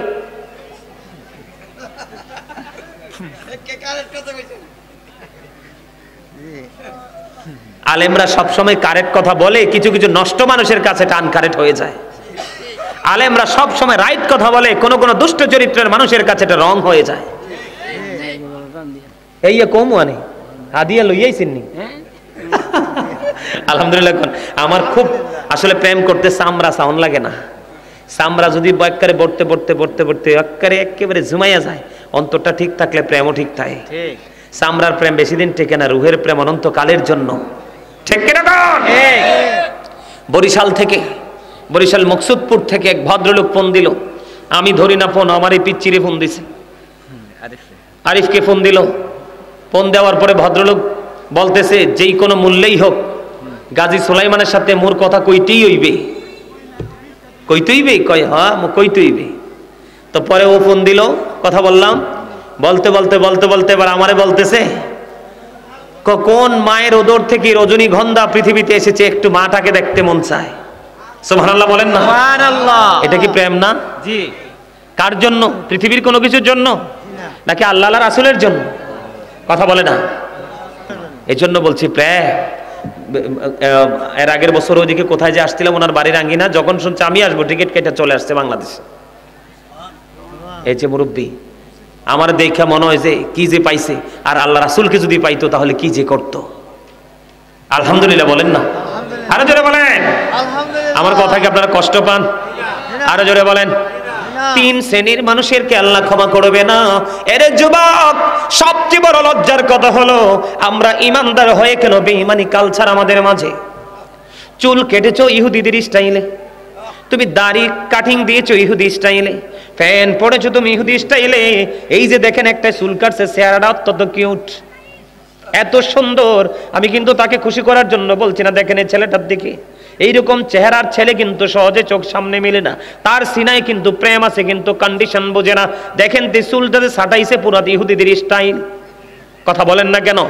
এটার জন্য দায়ী বন্ধু মা বাবা রে। মা বাবা এই জন্য বন্ধু দক্ষ হতে হবে, মা বাবা এই জন্য এক্সপেরিয়েন্স ম্যান হতে হবে। সন্তান কোনটা করছে, রং কিনা রাইট, এই দিকে পিতামাতার সবচেয়ে নজর থাকতে হবে। ছেলে যদি বন্ধু 6 হাত লম্বা হয়, বাবা যদি বন্ধু 2 হাতও হয়, তারপরেও এই ছেলে বাবার উপর দিয়ে যেতে পারে না। পৃথিবীর শ্রেষ্ঠ জায়গা হলো পিতামাতার বুক, ঠিক কিনা বলেন? বন্ধুরে আমার, আমি কেন বললাম তাকে দেখালাম, এটা কিন্তু সে বুঝে নাই এটা যে তার অন্যায়, কিন্তু স্টাইলটা ইহুদিদের। আমি তোমাদেরকে মনে করিয়ে দিই, আল্লাহ কোরআনে বলেছে ইমানদারদেরকে তোমাদের ফিউচার আছে, তোমাদের ভবিষ্যৎ আছে। তোমরা যদি ফিউচারকে ব্রাইটনেস করতে চাও, তাহলে ওই সমস্ত পার্সনদের সাথে তোমরা কি করো, অলওয়েজ তোমরা কমিউনিকেশন রাখো। আমি তোমাদেরকে বোঝাতে চাই, তোমরা দুইজন একেবারে ইয়াং ম্যান সামনে বসেছো, আমি তোমাদেরকে বলতে চাই পিছনে অনেকে এসে বসেছে। আল্লাহ রাব্বুল আলামিন পবিত্র কালামে হাকিমে বলেছে ইন্নাল কাফিরিনা কানু লাকুম আদুওয়াম মুবিনা। আল্লাহ বলেছেন the heretics are the eternal enemy of the believers. ইমানদারদের প্রকাশ্য শত্রু হলো বেঈমান কাফেরেরা। জোরে জোরে বলেন নাউজুবিল্লাহ। আপনারা ফিলিস্তিনের দিকে তাকান, এই ফিলিস্তিন যে বরকতের জায়গা, কোরআন শরীফের বনি ইসরাইল আল্লাহ বলেছেন 15 পারায়, সুবহানাল্লাযী ইয়াসরা বিআবদিহি লাইলাম মিনাল মাসজিদিল হারাম ইলাল মাসজিদিল আকসাল্লাযী বারাকনা হাওলাহু লিনুরিয়াহু মিন আয়াতিনা। কোরআন শরীফের 15 পারা প্রথম পৃষ্ঠা সূরা বনি ইসরাইল। আল্লাহ বলেছেন সেই ফিলিস্তিনে দেখেন ইহুদি নামক সাদা সাদা কুকুরগুলো হরণ করে নিয়ে যাচ্ছে। কথা বলেন ঠিক না বেঠে? যুগে যুগে তোমরা ব্যাকগ্রাউন্ড যদি দেখো, ইসলামের ব্যাকগ্রাউন্ড দেখবা, ইহুদিদের দ্বারা ইসলামের ক্ষতি হয়েছে, নবী রাসূল লাঞ্ছিত হয়েছে, কষ্ট পেয়েছে।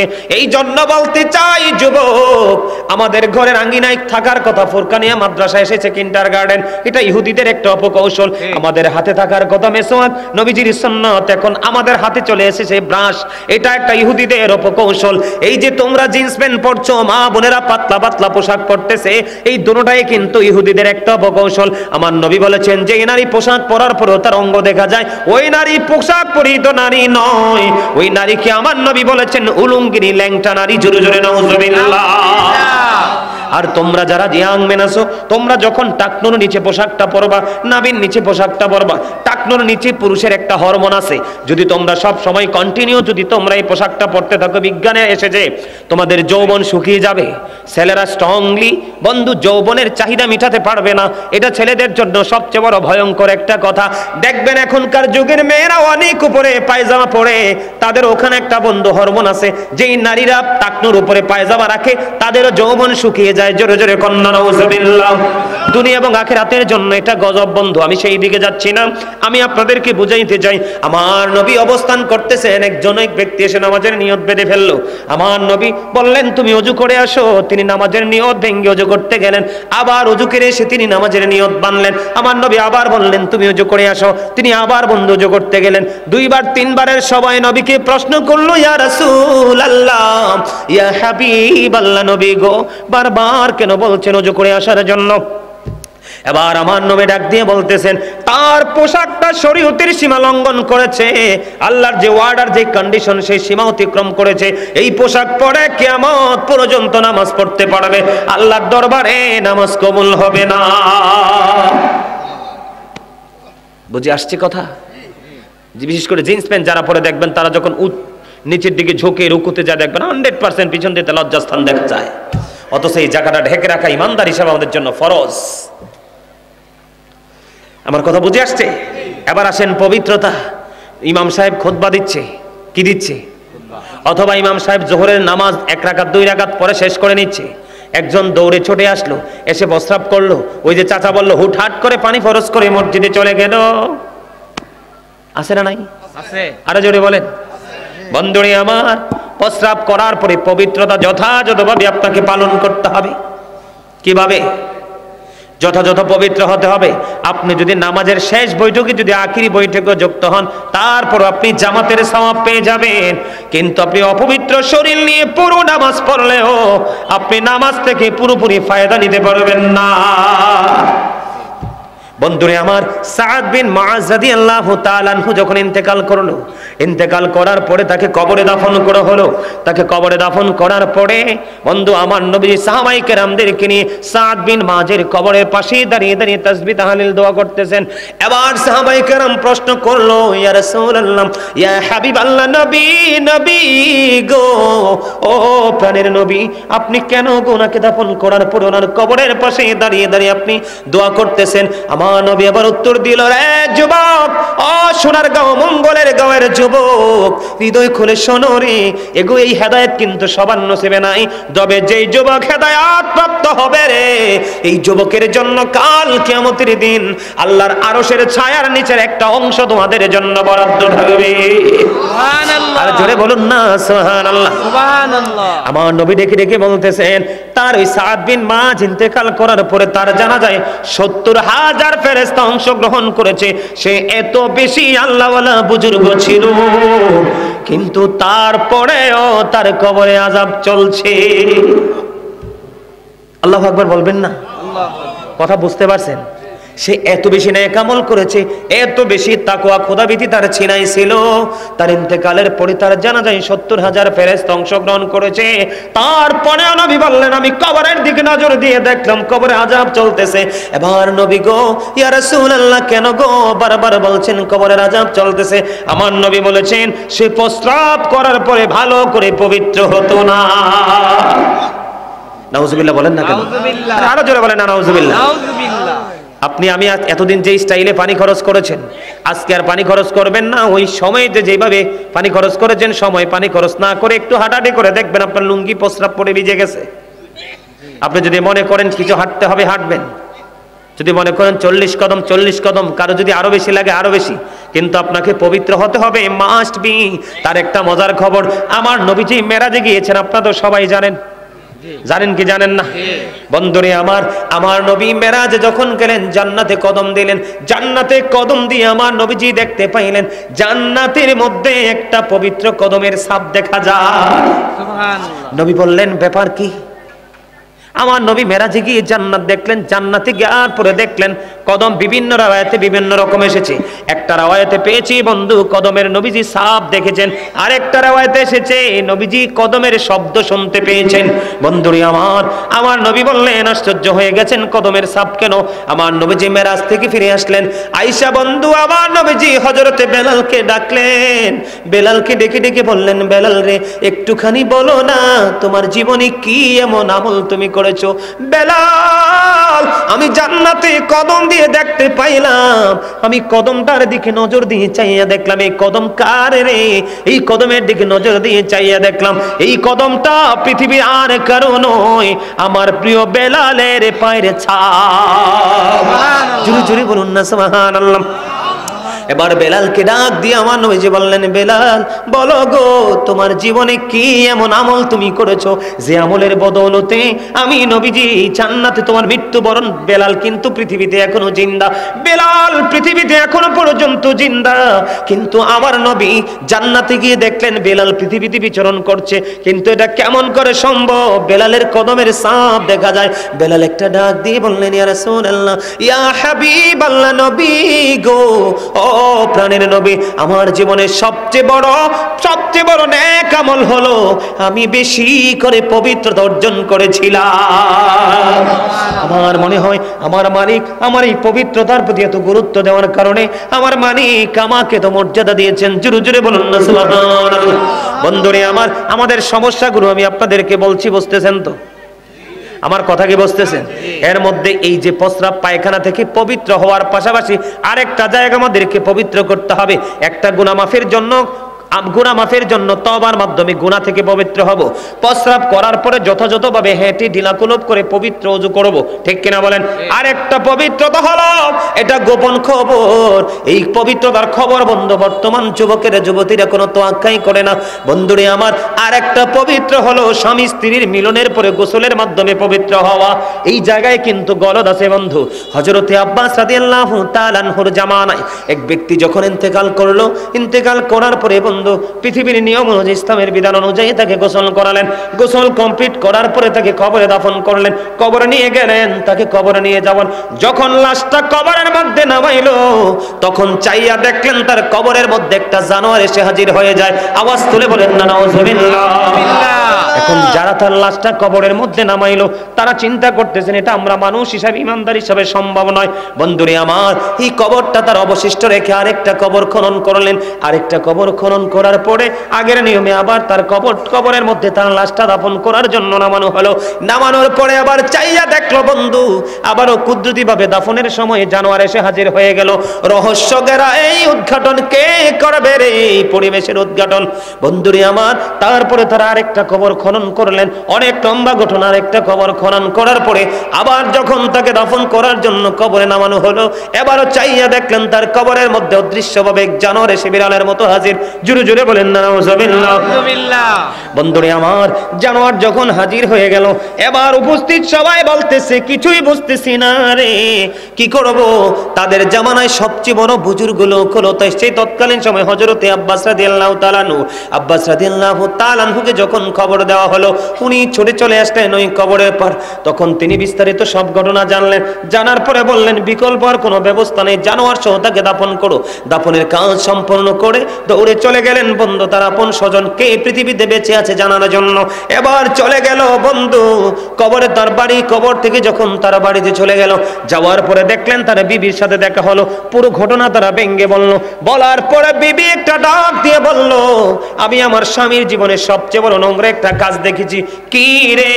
সে যখন আলিঙ্গন হতো, আমাদের যখন দৈহিক মিলন হতো, সে যথাযথভাবে সে পবিত্র হতো না। জোরে জোরে নাউজুবিল্লাহ।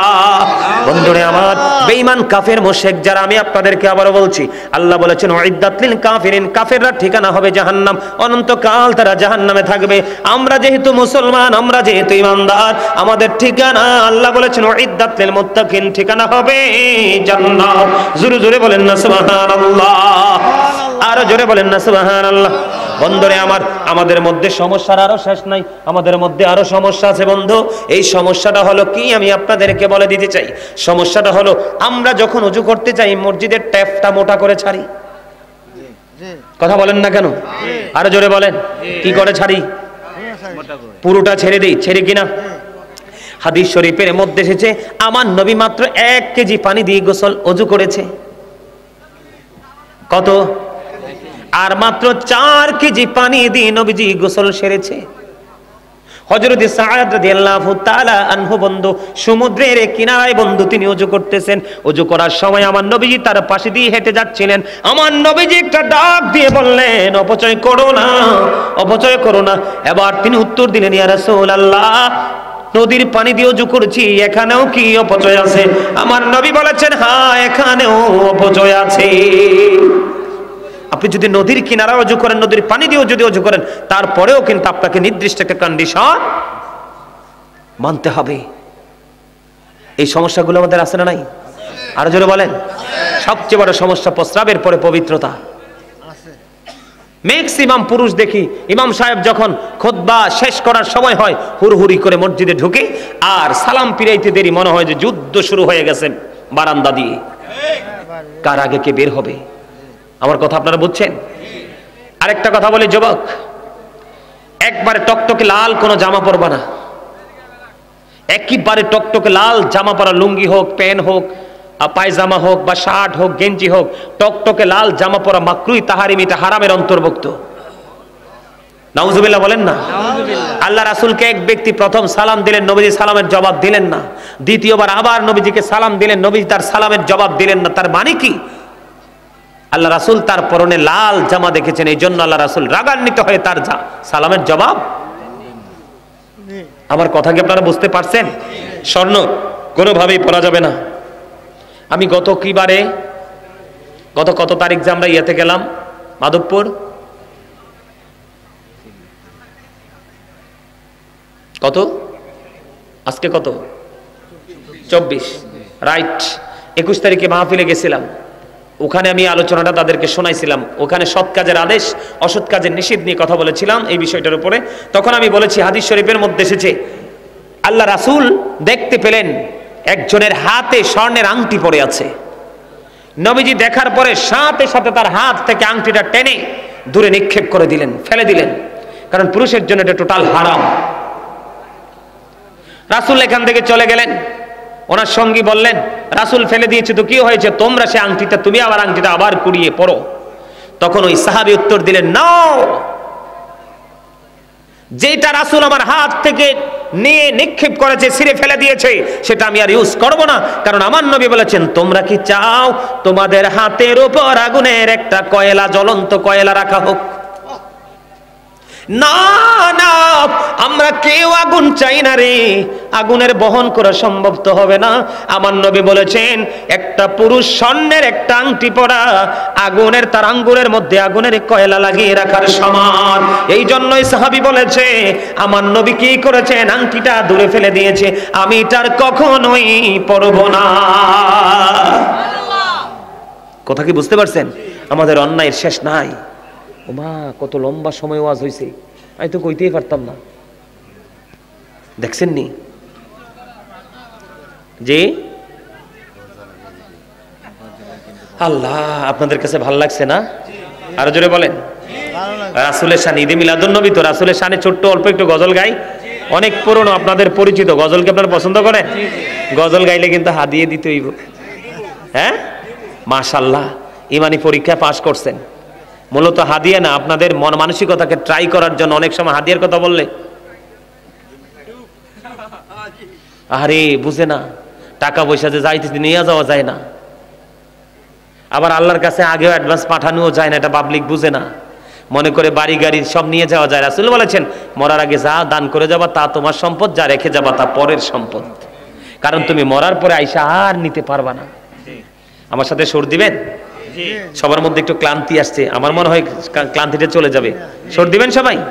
হ্যাঁ, পাইলে নিরালাই গো নবী, পাইলে নিরালাই, পাইলে নিরালাই গো নবী, পাইলে নিরালাই, দুই কদমে চুমু খাবো, দুই কদমে চুমু খাবো, চরণে ধুলি মাখবো গায়ে, পাইলে নিরালাই গো নবী, পাইলে নিরালাই, পাইলে নিরালাই গো নবী, পাইলে নিরালাই, দুই কদমে চুমু খাবো, দুই কদমে চুমু খাবো, চরণে ধুলি মাখবো গায়ে, পাইলে নিরালাই গো নবী, পাইলে নিরালাই, পাইলে নিরালাই গো নবী, পাইলে নিরালাই। আমার নবী কত দূরে, লোহিত সাগরের তীরে, আরে মদিনার ওই সোনার গড়ে আছেন তিনি সর্বদাই, পাইলে নিরালাই গো নবী, পাইলে নিরালাই, পাইলে নিরালাই গো নবী, পাইলে নিরালাই। ঠিক না বেঠি? আমরা নবীজির কদমে চুমু খাইতাম না, নবীজির চরণ ধুলি গায়ে মাখতাম না, আরো কিছু করতাম। ঠিক না বেঠি? সম্মানিত উপস্থিতি, নবীর প্রেম যার সিনায় আছে সেই নবীর আদর্শকে অন্তরে লালন করতেছে, ঠিক কিনা বলেন? আর জোরে কথা ঠিক না ঠিক? আর একটু ওয়াজ করতাম।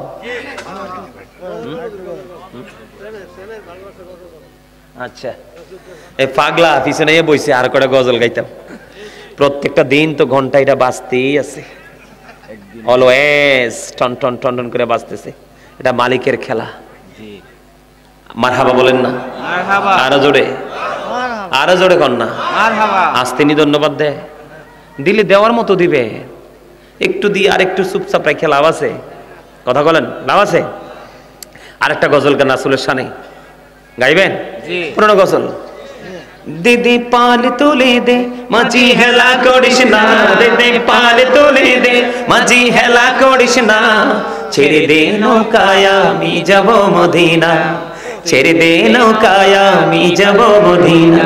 দিদি পাল তুলে দে মাঝি হেলা করিস না, দিদি পাল তুলে দে মাঝি হেলা করিস না, ছেড়ে দে নৌকায় আমি যাব মদিনা, ছেড়ে দে নৌকায় আমি যাব মদিনা। মৌকায় নবী এলো মা আমেনার ঘরে, হাসিলে হাজার মানি কাঁদিলে মুক্তা ঝরে। মৌকায় নবী এলো মা আমেনার ঘরে, হাসিলে হাজার মানি কাঁদিলে মুক্তা ঝরে। দয়ালে মুর্শিদি যার সখা তার কিসের ভাবনা, দয়ালে মুর্শিদি যার সখা তার কিসের ভাবনা। আমার হৃদয় মাঝে কাবা নয়নে মদিনা, আমার হৃদয় মাঝে কাবা নয়নে মদিনা। দিদি পাল তুলে দে মাঝি হেলা সবাই, করিস না, দিদি পাল তুলে দে মাঝি হেলা করিস না, ছেড়ে দে নৌকায় আমি যাব মদিনা, ছেড়ে দে নৌকায় আমি যাব মদিনা। মৌকায় নবী এলো মা আমেনার ঘরে, হাসিলে হাজার মানি কাঁদিলে মুক্তা ঝরে। মৌকায় নবী এলো মা আমেনার ঘরে, হাসিলে হাজার মানি কাঁদিলে মুক্তা ঝরে। দয়ালে মুর্শিদি যার সখা তার কিসের ভাবনা, দয়ালে মুর্শিদি যার সখা তার কিসের ভাবনা। আমার হৃদয় মাঝে কাবা নয়নে মদিনা, আমার হৃদয় মাঝে কাবা নয়নে মদিনা। দিদি পাল তুলে দে মাঝি হেলা করিস না, দিদি পাল তুলে দে মাঝি হেলা করিস না, ছেড়ে দে নৌকায় আমি যাব মদিনা, ছেড়ে দে নৌকায় আমি যাব মদিনা। অনুরের রোশনীতে দুনিয়া গেছে ভরে, সে নূরের বাতি জ্বলে মদিনার ঘরে ঘরে। অনুরের রোশনীতে দুনিয়া গেছে ভরে, সে নূরের বাতি জ্বলে মদিনার ঘরে ঘরে। দয়ালে মুর্শিদি যার সখা তার কিসের ভাবনা, দয়ালে মুর্শিদি যার সখা তার কিসের ভাবনা। আমার হৃদয় মাঝে কাবা নয়নে মদিনা, আমার হৃদয় মাঝে কাবা নয়নে মদিনা। দিদি পাল তুলে দে মাঝি হেলা সবাই। করিস না, তুলে দে মাঝি হেলা করিস না, ছেড়ে দে নৌকায় আমি যাব মদিনা, ছেড়ে দে নৌকায় আমি যাব মদিনা। মারহাবা, আরে আরো জোরে বলেন না মারহাবা। ধন্যবাদ, একটু মজা করে দেন না, ওয়াজ তো শেষে কয়টা গজল গামো আর মা বাবা নিয়ে একটু আলোচনা করবো, কইরা তারপরে শেষ করবো। রাজি আছেন? মা বাবা সম্পর্কে একটু ওয়াজের দরকার আছে নি? আপনি সারা জীবন নামাজ পড়তে পড়তে যদি কপালের চামড়া ক্ষয়ও করে ফেলান, কিন্তু মা বাবার সাথে যদি ভালো সম্পর্ক না থাকে, আপনি কিন্তু সেই নামাজ দিয়ে কোনো ফায়দা হবে না। তার আগে আরেকটা গজল গাই মহব্বত করে, এটাও পুরনো গজল, অনেক আগে গাইছি, আজকে মনে 2 বছরের মধ্যে একবারও গাইনি গজলটা। গাইবো? গোলাপ নীলাম গাঁদা নীলাম নীলাম রজনী গন্ধা, মনের শোকে মালা গাঁথিব সকাল থেকে সন্ধ্যা। একবার দেখো দাও যদি ও গো কামলিওয়ালা, একবার দেখো স্বপ্নে রাত্রি বেলা, হাসি মুখে পড়াবো তোমায় হাজার ফুলের মালা, হাসি মুখে পড়াবো তোমায় হাজার ফুলের মালা। বলো ইয়া রাসূলুল্লাহ ইয়া হাবিবাল্লাহ, বলো ইয়া হাবিবাল্লাহ গোলাপ নীলাম গাঁদা নীলাম নীলামে রজনী গন্ধা মনের শোকে মালা গাতেব সকাল থেকে সন্ধ্যা একবার দেখো দাও যদি ও গো কামলিওয়ালা একবার দেখো ও গো কামলিওয়ালা হাসি মুখে পড়াবো তোমার হাজার ফুলের মালা বলো ইয়া রাসূলুল্লাহ ইয়া হাবিবাল্লাহ বলো ইয়া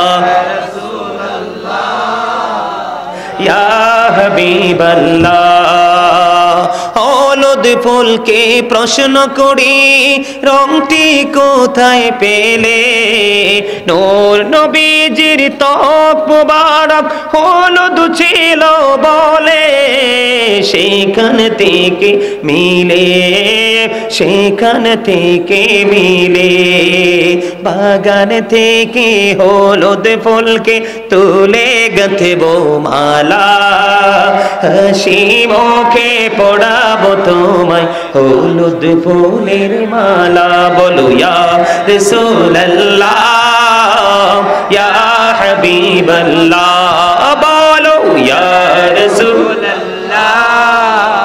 ইয়া হাবিবাল্লাহ লাল ফুলকে প্রশ্ন করি রংটি কোথায় পেলে উহুদ ময়দানে নবীর রক্তের কথা বলে সেখান থেকে মিলে সেখান থেকে মিলে বাগান থেকে লাল ফুলকে তুলে গাঁথব মালা হাসি মুখে পড়াবো তোমায় লাল ফুলের মালা বলো ইয়া রাসূলুল্লাহ বস মা বলে বলো ইয়া রাসূলুল্লাহ ইয়া হাবিবাল্লাহ গোলাপ নীলাম গাঁদা নীলাম নীলামে রজনী গন্ধা মনের শোকে সকাল থেকে সন্ধ্যা একবার দেখো দাও যদি ও গো কামলিওয়ালা হাসি মুখে পড়াবো তোমায় ফুলের মালা বলো ইয়া রাসূলুল্লাহ ইয়া হাবিবাল্লাহ বলো ইয়া রাসূলুল্লাহ সবাই ইয়া হাবিবাল্লাহ সাদা ফুলকে প্রশ্ন করি রংটি কোথায় পেলে নূর নবীজির দাঁত মুবারক সাদা ছিল বলে সেখান থেকে মিলে সেখান থেকে মিলে বাগান থেকে সাদা ফুলকে তুলে গাঁথব মালা হাসি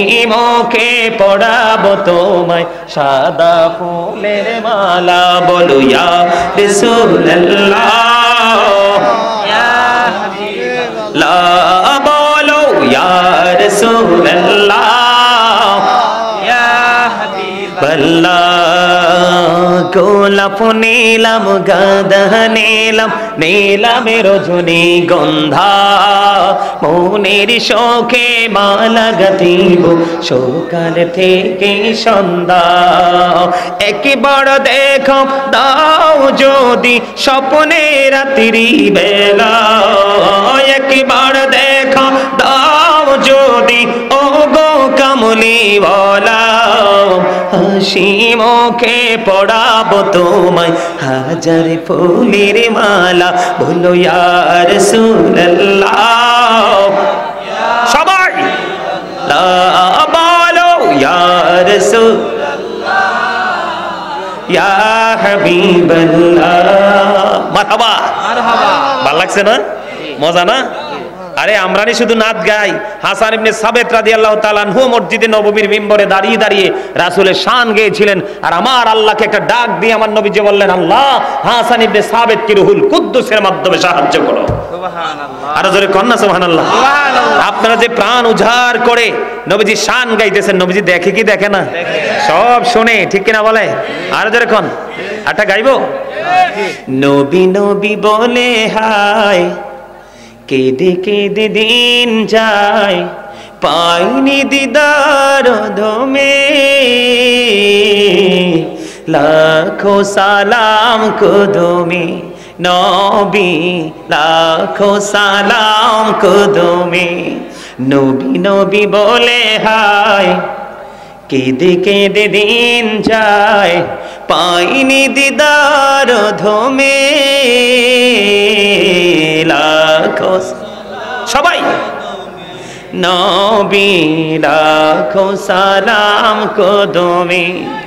সোনার মদিনে আমি দেখতে না পাই নয়নে, এ চির গোলামকে দেখে দে মোরে গো, আছি কি তোমার শরণে গো, আছি কি তোমার শরণে। দয়ারি নজরে চাও, গোলামের দেখা দাও, ধন্য কর জনমে, লাখো সালাম। সবাই বলেন লাখো সালাম, সবাই বলেন না। নবী নবী বলে হায়, কেঁদে কেঁদে তান যায়, ধন্য কর দিদারে, লাখো সালাম কদমে নবী, লাখো সালাম কদমে। কঠিন হাসরে দেখিও নবী গো, নইলে ডুবে যাব তব বিহনে, নইলে ডুবে যাব তব বিহনে। তোমারি উম্মত ভিক্ষা চাহে গো, দেখা দিও ঘোর নিদানে। বসে আছি আশাতে নিশি ঘোর পোহাতে, কামলিওয়ালার করনে নবী, কামলিওয়ালার করনে, লাখো সালাম কুদুমি নবী, লাখো সালাম কুদুমি। নবী নবী বলে হায়, কেঁদে কেঁদে দিন যায়, পাইনি দিদার ধমে, লাখো সালাম কুদুমি। মারহাবা। এটা গামু তো, গামু গামু একটু পরে গাইলাম। সম্মানিত উপস্থিতি, এদিকে তাকান। কবি নজরুল কি কম বুঝতো? কবি নজরুল কম বুঝতো? কথা বলেন, কম বুঝতো? কবি নজরুলের লেখা কত যে নাদ, দেখলে মুমিনের কলিজা থেকে অটোমেটিক্যালি চোখ দিয়ে পানি বের হয়। কবি নজরুল কি লিখতে জানতেন না? পড়তে জানতেন না? এমনি এমনি তিনি কবি হয়েছেন? তিনি কি বলেছেন? রাসূল আমার ভালোবাসা, রাসূল আমার আলো আশা, রাসূল আমার প্রেম বিরহের মূল আলোচনা, রাসূল আমার কাজে কর্মে অনুপ্রেরণা। বলেন রাসূল আমার ভালোবাসা, রাসূল আমার আলো আশা, রাসূল আমার প্রেম বিরহের মূল আলোচনা, রাসূল আমার কাজে কর্মে অনুপ্রেরণা। বলেন রাসূল আমার কাজে কর্মে অনুপ্রেরণা। আশা হতো জীবন যখন দুর্বিষহ লাগে, ব্যর্থ এবং পরাজিত স্মৃতিগুলো জাগে, তখন তোমার শৈশব কৈশোর জানাই সান্ত্বনা। রাসূল আমার কাজে কর্মে অনুপ্রেরণা। বলেন রাসূল আমার ভালোবাসা, রাসূল আমার আলো আশা, রাসূল আমার প্রেম বিরহের মূল আলোচনা, রাসূল আমার কাজে করবে অনুপ্রেরণা। কত রকম রাজার নীতি প্রজার নীতি দেখলাম, দুঃখ হয় রে দুঃখ ছাড়া আর কিছুই না পেলাম। ঠিক কিনা বলো? কত রকম রাজার নীতি প্রজার নীতি দেখলাম, দুঃখ হয় রে দুঃখ ছাড়া আর কিছুই না পেলাম। তখন তোমার বদর উহুদ ভোলায় বেদনা, রাসূল আমার কাজে করবে সবাই অনুপ্রেরণা। বলেন রাসূল আমার কাজে করবে, বলেন রাসূল আমার কাজে করবে। নেতার মতো নেতা যখন পাই না কোথাও খোঁজে, দুঃখ হয় রে দুঃখ ছাড়া। নেতার মতো নেতা যখন পাই না কোথাও খোঁজে, কাঁদি শুধু কাঁদি আমি এই দুটি চোখ বোঝে। তখন শুধু মনে পড়ে, তখন শুধু মনে পড়ে সোনার মদিনা, রাসূল আমার কাজে করবে অনুপ্রেরণা। বলেন রাসূল আমার ভালোবাসা, রাসূল আমার ভালোবাসা, রাসূল আমার প্রেম বিরহের মূল আলোচনা, রাসূল আমার কাজে করবে অনুপ্রেরণা। জোরে জোরে কন্যা মারহাবা। দেখছেন কি চমৎকার কথা। নেতার মতো নেতা কে ছিলেন? প্রিয় নবী সরকারে দুজাহা ইমামুল মুরসালিন, যাকে নিয়ে আমেরিকার গবেষক মাইকেল এইচ হার্ট তিনি বক্তব্য দিয়েছেন, the 100 a ranking of the most influential person in the history. Doctor Ahmad Piyara Baghdadi, যিনি বোস্টন ইউনিভার্সিটির ইংলিশ লেকচারার ছিলেন, তিনি বলেছেন, of all the great religious personalities of all prophet, মুহাম্মদ রাসূলুল্লাহ সাল্লাল্লাহু আলাইহি ওয়াসাল্লাম ওয়াজ দ্য মোস্ট সাকসেসফুল। সুরজুল কন্না সুবহানাল্লাহ। আর যারা বলেন না সুবহানাল্লাহ। নবী সম্পর্কে চিন্তা করতে বসতে গবেষণা করতে হবে। 1969 সনে Neil Armstrong 50 lakh crore dollar ব্যয় করে চাঁদের দেশে গেল, বিন্দু পরিমাণ বালুকণা নিয়ে ফিরে আসলো দুই বন্ধুকে নিয়ে। চাঁদ পৃথিবী থেকে 1,40,000 মাইল দূরে। আপনার আমার প্রাণের নবী এই পৃথিবী থেকে চাঁদ 1,40,000 মাইল দূরে, ইশারা করতে দেরি, চারটা দুইটা টুকরা হতে দেরি। সেই নবীর উম্মত আমাদের দাম কম না বেশি? আরো জোরে বলেন। অন্যান্য নবীরা পর্যন্ত আফসোস করছে, হায় রে নবী না হইয়া যদি আখিরি নবীর উম্মত হইতাম। এক রাত্রে ইবাদত করলে 1000 মাসের সমান সওয়াব, 1000 রাতের সমান সওয়াব। একদিন দুরূদ পড়লে 1000 বার, জান্নাত না দেখা পর্যন্ত মরণ হবে না। জুমার দিনে 80 বার পড়লে 80 বছরের সগীরা গুনাহ মাফ। হাদিস শরীফের মধ্যে সে নামাজ রোজা হজ যাকাত বাতিল হয়ে যাবে নবীর প্রেমের দুরূদ না পড়লে। তাহলে এখানে কি নবীর দাম কম না বেশি বোঝা যায়? বুঝতে হবে। এখন তো নবীকে নিয়ে অনেকে রং তামাশা করছে। কি করছে? যেমনি সেমনি কথা বলতেছে, যা ইচ্ছা তাই বলতেছে নবীকে নিয়ে। নবী সম্পর্কে গবেষণা করা ছাড়া, গভীর জ্ঞান অর্জন করা ছাড়া নবীকে নিয়ে মন্তব্য করার কোন ধরনের কোনো সুযোগ বুঝেন না কেন? লা ইলাহা ইল্লাল্লাহ, দেয়ার ইজ নো বাট আল্লাহ, মুহাম্মদ রাসূলুল্লাহ সাল্লাল্লাহু আলাইহি ওয়াসাল্লাম ইজ দ্য মেসেঞ্জার অফ আল্লাহ। কালিমার মধ্যে দুইটা পার্ট। কয়টা? একটা হলো তাওহীদ, একটা হলো রিসালাত, একটা হলো স্রষ্টা, একটা হলো সৃষ্টি। কেন বুঝেন না? স্রষ্টার সাথে সৃষ্টির কিন্তু কোনো তুলনা হয় না। কিন্তু কি এমন গভীর প্রেম, সেই রহস্য ঘেরা এই কালিমা, যেটা আল্লাহর নামের সাথে, কার নাম? নবী মুহাম্মদের নাম। আল্লাহর নাম মোবারক লিখতে 4টা হরফ লাগে, আলিফ লাম লাম হা, একটা তো কোনো নক্তা নাই। নবীজির নাম মোবারক লিখতে 4টা হরফ লাগে, মিম হা মিম দাল, একটার উপরে নিচে কোনো নক্তা নাই। নামাজের মতো গুরুত্বপূর্ণ ইবাদত আমরা নামাজ পড়ি, প্রত্যেকটা নামাজের আগে সুন্নাত আল্লাহ দিয়ে দিয়েছেন। এখানে রাসূলের সম্মান আছে না নাই? আছে। আমাদেরকে বুঝতে, আমাদেরকে জানতে হবে রাসূলের শিক্ষা। রাসূলকে প্রশ্ন করা হলো, ইয়া রাসূলুল্লাহ, আমার কাছ থেকে সবচেয়ে বেশি উত্তম আচরণ, ভালো আচরণ পাওয়ার হক কে বেশি পায়? কার বেশি হক? রাসূল বললেন, ক্বালা উম্মুকা, তোমার মা। ক্বালা সুম্মা মান, তারপর নেক্সট কে? ক্বালা উম্মুকা, তোমার মা, ইউর মাদার। আবার রাসূলকে প্রশ্ন করা হলো কয়লা সুম্মা মান, তারপরে কে? রাসূল বললেন কয়লা উম্মুকা, ইউর মাদার, তোমার মা। আবার প্রশ্ন করা হলো কয়লা সুম্মা মান, তারপরে কে? রাসূল বললেন কয়লা আবুকা, ইউর ফাদার। আজকে সেই বাবা মাকে আমাদের কাছে শুকনো কলা পাতার মতো মনে হয়।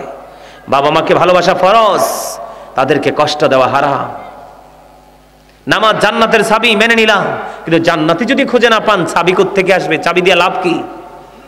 বুদ্ধিমান মানুষের কাজ হলো, আল্লাহর হাবিব বলেছেন হতভাগা সে, হতভাগা সে, হতভাগা সে। আল্লাহর হাবিব তিনবার বলেছেন। কে গো নবী সে হতভাগা? নবীজি বলেছেন যে পিতামাতা দুইজনকে পেল অথবা একজনকে পেল, তাদের সেবা করেছে, জান্নাতি হতে পারলো না, তার মতো হতভাগা আর কেউ নাই। আল্লাহ বলেছেন এই এই কর্নার, এই কে হয়েছে তোমরা? তোমাদেরকে সবার আগে তাবারুক দেওয়া হবে, তারপরে তোমরা চুপ থাকো। Stop your mouth everybody. এরা কিন্তু তাবারুকের জন্য আসে নাই, তোমরা কিন্তু তাবারুকের জন্য আসতো। রাগ করলে কিছু করার নাই, এটাই সত্য। ঠিক না ঠিক? কথা বলেন না কেন? এরকম না বিষয়টা? এরা দাঁড়িয়ে দাঁড়িয়ে কথা বলে, আমি যখন বললাম আসো তখন আইসা বসছে, ঠিক কি না? এই জন্য বলছি তাবারুকটা তোমাদেরকে আগে দেওয়া হবে, শেষ ভালো যার। কথা বলে না কেন? অল মেন উইল ডাই, সব মানুষকে মরতে হবে, মরার পরে যেতে হবে কবরে। আল্লাহ বলেছেন ইন্না বাতশা রাব্বিকা লাশাদীদ, বান্দা প্রস্তুত থাকো, আমি তোমাদেরকে খুব শক্তভাবে ধরবো। The seizing of Allah is difficult, আল্লাহর ধরা, আল্লাহর পাকড়াও বড় শক্ত, বড় কঠিন। আল্লাহ বলেছেন ইন্নাল্লাহা সারিউল হিসাব, Allah is quick to take account, আল্লাহ হিসাব গ্রহণে অত্যন্ত তৎপর। ধরবে খুব শক্তভাবে, হিসাবও নেবে খুব শক্তভাবে, দুঃখজনক হলেও সত্য। আল্লাহ রাব্বুল আলামিন বলেছেন ফিউচার, বর্জখী জীবনে তোমার এমন একটা দুর্দশা হবে, যদি তুমি কোনো কারণে যদি পাটা পিছলে যায়, তোমার কোনো উপায় নাই। পৃথিবীতে হেল্পারের অভাব নাই, সহযোগীর অভাব নাই, আপনার খাবার না থাকলে খাবার দেনওয়ালা মানুষের অভাব নাই, অসুস্থ হলে ট্রিটমেন্টের জায়গার অভাব নাই, আছে না? কিন্তু পরকালটা বড় ভয়ঙ্কর। আল্লাহ বলেছেন লা ইয়ামুতু, people will not die that day, সেদিন মানুষ মরতে পারবে না। আল্লাহ বলেছেন ফিহা ওয়ালা ইয়াহইয়া, people will not be able to live that day, সেদিন মানুষ বাঁচতেও পারবে না। আল্লাহ বলেছেন ওমা হুম আনহা বিগাইবিন, people will not be able to escape that day, সেদিন মানুষ সেখান থেকে পালাতেও পারবে না। বাঁচার সুযোগ নাই, মরার সুযোগ নাই, পালাবার সুযোগ নাই। যেই মানুষগুলো এত ভয়ঙ্কর এক বেড়াজালের মধ্যে, প্রতিবন্ধকতার বেড়াজালে আটকে যাবে, আল্লাহর হাবিব বলেছেন তাদের জন্য একটা নোংরা খাবার আমার আল্লাহ বরাদ্দ করে রেখেছেন। ইয়া রাসূলুল্লাহ, এই খাবারটার নামটা কি গো? আমার নবী বলেছেন এই রে যুবক, মনটা দিয়ে শোনো, এই খাবারটার নাম হলো তিনাতুল খাবাল। ইয়া রাসূলুল্লাহ, ইয়া হাবিবাল্লাহ, নবী গো, এই তিনাতুল খাবালটা কি গো নবী? একটু জানতে চাই। নবীজি বললেন আরেকটা জাহান্নামীর নিংড়ানো রক্ত, পুজ অথবা ঘাম। আমার কথা আপনারা বুঝেন নাই? বিরানির ডেকে মন হাসতেও পারে না রে, সব ক্লান্ত হয়ে গেছে ওয়াজ শুনতে শুনতে। এটা কি উচিত কথা? ওয়াজ করলাম আমি ঘন্টার পর ঘন্টা, আর দুর্বল হয়ে পড়লেন আপনারা। এটা হইল? আরে বলেন না, ঠিক কিনা বলেন? আপনাদেরকে দেখে মনে হয় ইউ আর ভেরি উইক, একেবারে 100% দুর্বল। I am very strong. কারণ প্রেম যার সিনায় থাকে এটা কখনোই বুড়া। কথা বলে না কেন? যার সিনায় প্রেম থাকে সে বুড়া হয়। আরে কাল হাসরের দিনে বুড়া হবে না। ওই দিন ইয়াতে গেলাম, চট্টগ্রাম হাটহাজারীতে গেছি প্রোগ্রাম করতে। তো আলোচনাটা এমন একটা জায়গায় দিছি, গভীর জগতের আলোচনা করতে করতে করতে করতে আমি একটা সময় একটা সেন্টেন্স ইউজ করেছি। সেটা হলো আল্লাহ রাসূল বলেছেন যে আল হাসান ওয়াল হুসাইন সাইয়্যিদা শাবাবি আহলিল জান্নাহ। রাসূল বলেছেন ইমাম Hasan and Husain are the leader of younger people in জান্নাহ। আমার নবী বলেছেন যারা পৃথিবীর বুকে এই যুবক আজকে যেমন ইয়াং ম্যান, এই যে একেবারে তারা কত সুন্দর করে, বিশেষ করে দুজন একেবারে পলকহীন দৃষ্টি ছিল আমার দিকে, এটা প্রেমের প্রকাশ ছাড়ার কিছুই নয়। আমি কিন্তু তাদেরকে খুশি করার জন্য বলছি না, ওখানেও আছেন, তবে ওরা আমার খুব কাছে এসে বসেছে, এই জন্য বললাম।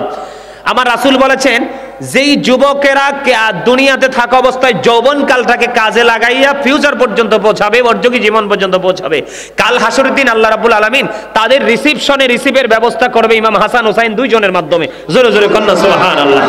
ইমাম হাসান হুসাইন দুই ভাই ওই জান্নাতি যুবকদের সর্দার হবে। এখন এক ছেলে তো একেবারে কিউট একটা ছেলে, ইউনিভার্সিটির স্টুডেন্ট, এখন আমার গাড়ির পিছনে ছোটাছুটি করতেছে, ফাড়াফাড়ি করতেছে। আমি তো ভাবতেছি ব্যাপার কি। পরে আমি গাড়িতে উঠবো, এমন সময় বলে হুজুর একটু কথা আছে আপনার সাথে। আমি কি বলো? পরে বলল, হুজুর আপনি যে বললেন যে যুবকদেরকে রিসিভ করবে ইমাম হাসান, জান্নাতে আমাদের লিডার হবে যুবকদের। এখন হুজুর যারা 80 বছর 90 বছর 100 বছরে মারা যায় তারা তো বুড়ো হয়ে মারা গেছে। আমি কই তোমাদের দৃষ্টিতে তারা পৃথিবী থেকে বুড়া হয়ে মারা গেছে, কিন্তু আল্লাহ রাব্বুল আলামিনের সাথে রাসূলের সাথে রাসূলের আহলে বাইতের সাথে তারা এত বেশি প্রেম করেছে, তারা ইন্তেকাল করার পরে জান্নাতে যাওয়ার আগে তাদেরকে একইবারে 30 বছরের জওয়ান বানানো হবে। কি করা হবে? 30 বছরের। আপনার ইচ্ছে মতো দৈহিক মেলন করতে পারবে, যৌবন কমবে না, এত বেশি পাওয়ার থাকবে। আর তাদেরকে এত সুন্দর সুন্দর হুড দেওয়া হবে, তাদের বডিতে যে রক্তটা চলাচল করতেছে, এই রক্তটা চলাচল করতেছে এটা পর্যন্ত দেখা যাবে যে আপ ডাউন করতেছে। যৌবনকালের ইবাদত এত বেশি গ্রহণযোগ্য। জিবরাইল আলাইহিস সালাম বলেছেন বৃষ্টির ফোঁটা কিন্তু এক একটা ফেরেশতা পৃথিবীতে নিয়ে আসে। আল্লাহ জিবরাইল বলেছেন বৃষ্টির ফোঁটাগুলো আমার পক্ষে গোনা সম্ভব, কিন্তু যৌবনকালের আমলের হিসাব করা আমি জিবরাইলের পক্ষে সম্ভব নয়। এটা এতটাই পাওয়ারফুল। বন্ধুরে আমার, আমি আপনাদেরকে নজর দিই, হুর গেলমান তৈরি করে রেখেছেন আমার আল্লাহ জান্নাতি যুবকদের জন্য। তুমি যা চাইবে তোমার জন্য তাই বরাদ্দ হবে। চোখ মেললে শুধু জাহান্নামী দেখতে পাই, চোখ মেললে শুধু নোংরা কাজ দেখতে পাই। আজকে মনে 3-4 বছরের মধ্যে আমি জান্নাত নিয়ে ওয়াজ করি নাই, কারণ আমি জান্নাতি মানুষ খুঁজে পাই না। কেউ বন্ধু নারীদের সাথে খারাপ কাজে লিপ্ত, কেউ বন্ধু সুদের সাথে যুক্ত, কেউ বেনামাজি হয়ে বন্ধু অন্যায়ের সাথে নিজেকে যুক্ত করে রেখেছে। এমনি করে করে 4-5 অন্যায় গেড়ে গেছে বন্ধু। এই জন্য আমি জান্নাত নিয়ে ওয়াজ করি না, জাহান্নাম কত ভয়ঙ্কর হতে পারে সেটাই নিয়ে আলোচনা করি। তবে আজকে যেহেতু ব্যতিক্রম একটা পরিবেশ, কিছু যুবক দেখতে পাইলাম, তোমাদের জন্য আমার পক্ষ থেকে একটা মেসেজ দিতে চাই। জান্নাতে তোমরা যাবে, তোমাদের সামনে সবুজ একটা পাখি হেসে হেসে তোমাদের কাছে উড়ে উড়ে আসবে, তোমাকে এসে প্রশ্ন করবে, যুবক তুমি কি আমাকে ভুনা করে খেতে চাও? জান্নাতি যুবক সঙ্গে সঙ্গে বলবে, হ্যাঁ তোমাকে দেখে আমার পছন্দ হয়েছে, আমি তোমাকে জান্নাত তোমাকে আমি খেতে চাই, ভক্ষণ করতে চাই। বন্ধু সঙ্গে সঙ্গে তাৎক্ষণিকভাবে পাখিটা ভুনা হয়ে চলে আসবে। সবচেয়ে বড় মজার খবর, এই পৃথিবীর বুকে মানুষ প্রস্রাব করে পায়খানা করে, জান্নাতীদের কোনো প্রস্রাব হবে না, পায়খানা হবে না। যা ভক্ষণ করবে ডেকুর আসবে, ডেকুরের সাথে সব বিলীন হয়ে যাবে। জোরে জোরে বলেন না সুবহানাল্লাহ, আর জোরে বলেন না সুবহানাল্লাহ। এরে যুবক, তোমরা ট্যুরে যেতে চাও, ট্যুরে গিয়ে তোমরা কত নষ্ট কাজ করো, কত অন্যায় অপরাধ করো, কিন্তু তোমরা যখন ট্যুরে যাও, তোমরা মুসাফির হয়ে যাও, তখন তোমাদের 100% দোয়া আল্লাহর দরবারে কবুল হয়ে যায়। জান্নাতীদের জন্য যে একটা বৃক্ষ তৈরি করে রেখেছেন আমার আল্লাহ, এটার ছায়াটা এত বন্ধু বৃহৎ হবে, একটা পৃথিবীর দ্রুতগামী ঘোড়া যদি ওই বৃক্ষের ছায়ার নিচে যদি কমপক্ষে 70 বছর যদি দৌড়ায়, তারপরে ঘোড়ার পাওয়ার শেষ হয়ে যাবে, ওই ছায়াটা ঘোড়া শেষ হবে না। এটা জান্নাতীদের জন্য বড় পুরস্কার। আর জোরে একটা হুর আছে জান্নাতে, তার নাম হলো লোভা। নাম কি? লোভা। এই যে হুর, এটা এতটা বন্ধু, একটা এক্সাম্পল দেই, জান্নাতি যুবক তোমরা তো কিছুই বুঝতে চাও না এবং বুঝের মানুষের সাথে সম্পর্ক রাখতে চাও না। এই লোভা নামক হুর, এটা এতটাই নেয়ামত হবে। গভীর একবারে সমুদ্রে যদি আমি বন্ধু আরো 2-3 বছর আগে বিমানে গিয়েছিলাম আমি সাতক্ষীরাতে ওয়াজ করার জন্য, যশোর বিমানবন্দরে গিয়ে নামলাম। নামার পরে বিমানবন্দর ক্রস করার পরে ওরা নিজস্ব গাড়ি নিয়ে আমাকে রিসিভ করতে আসলো, গাড়ি বহর নিয়ে। আমি যখন রওনা দিলাম, রওনা দেওয়ার পরে দেখলাম কখনো আমার গায়ে ঠান্ডা হাওয়া, আবার কখনো আমার গায়ে গরম হাওয়া। চিন্তা করতেছি বাংলাদেশ তো একটাই, পরিবেশ তো একটাই, কিন্তু হাওয়া কেন ডিফারেন্ট? আশ্চর্য হয়ে গেলাম। লজ্জায় প্রশ্ন করি না, দেখি আর একটু গবেষণা করে দেখি অ্যান্সার পাই কিনা। না না না, কোনো খবর নাই, কোনো উত্তর আমি পাচ্ছি না। পরে ওনাদেরকে একজনকে ডেকে ডেকে বললাম, ভাই আমি কিন্তু একটা জিনিস দেখতে পাইলাম, এটা আমার কাছে একটু রহস্য মনে হয়েছে। কই কি? কিছু কিছু সময় ঠান্ডা হাওয়া, কিছু কিছু মানে একবারে উত্তপ্ত হাওয়া। এবার ডাক দিয়ে বলতেছে, হুজুর যে এইখানের পানিটা নোনা পানি, এখানকার পানি গরম, হাওয়াটা লাগছে আপনারা গায়ে। নোনা পানি যেই এরিয়া, সেই এরিয়ার হাওয়া হবে গরম, আর মিঠা পানি যেই জায়গায়, মিঠা পানির হাওয়াটা হবে ঠান্ডা। বন্ধুরে আমার, আমি নিজে প্র্যাকটিক্যালি প্রমাণ। বন্ধুরে আমার, যখন আপনার নোনা পানির মধ্যে যখন ওই লোভা নামক হুরের একটু থুতু যখন নিক্ষেপ করবে, সমস্ত সমুদ্রের পানি মিষ্টি হয়ে যাবে। জোরে জোরে বলেন না সুবহানাল্লাহ, আরো জোরে বলেন না সুবহানাল্লাহ।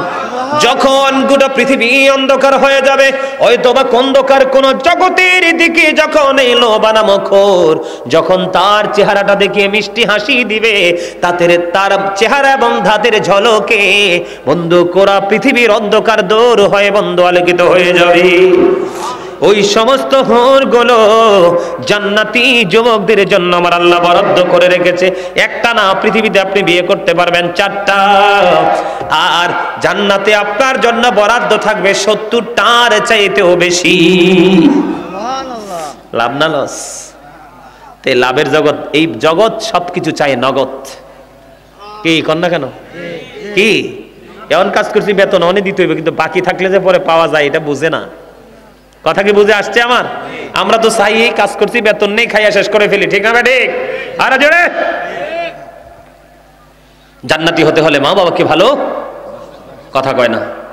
আল্লাহ বলেছেন অবিল ওয়ালিদাইনি ইহসানা, মা বাবাকে ভালো, মায়ের চেহারার দিকে একবার মায়া করে তাকাইলে একটা হজের সওয়াব।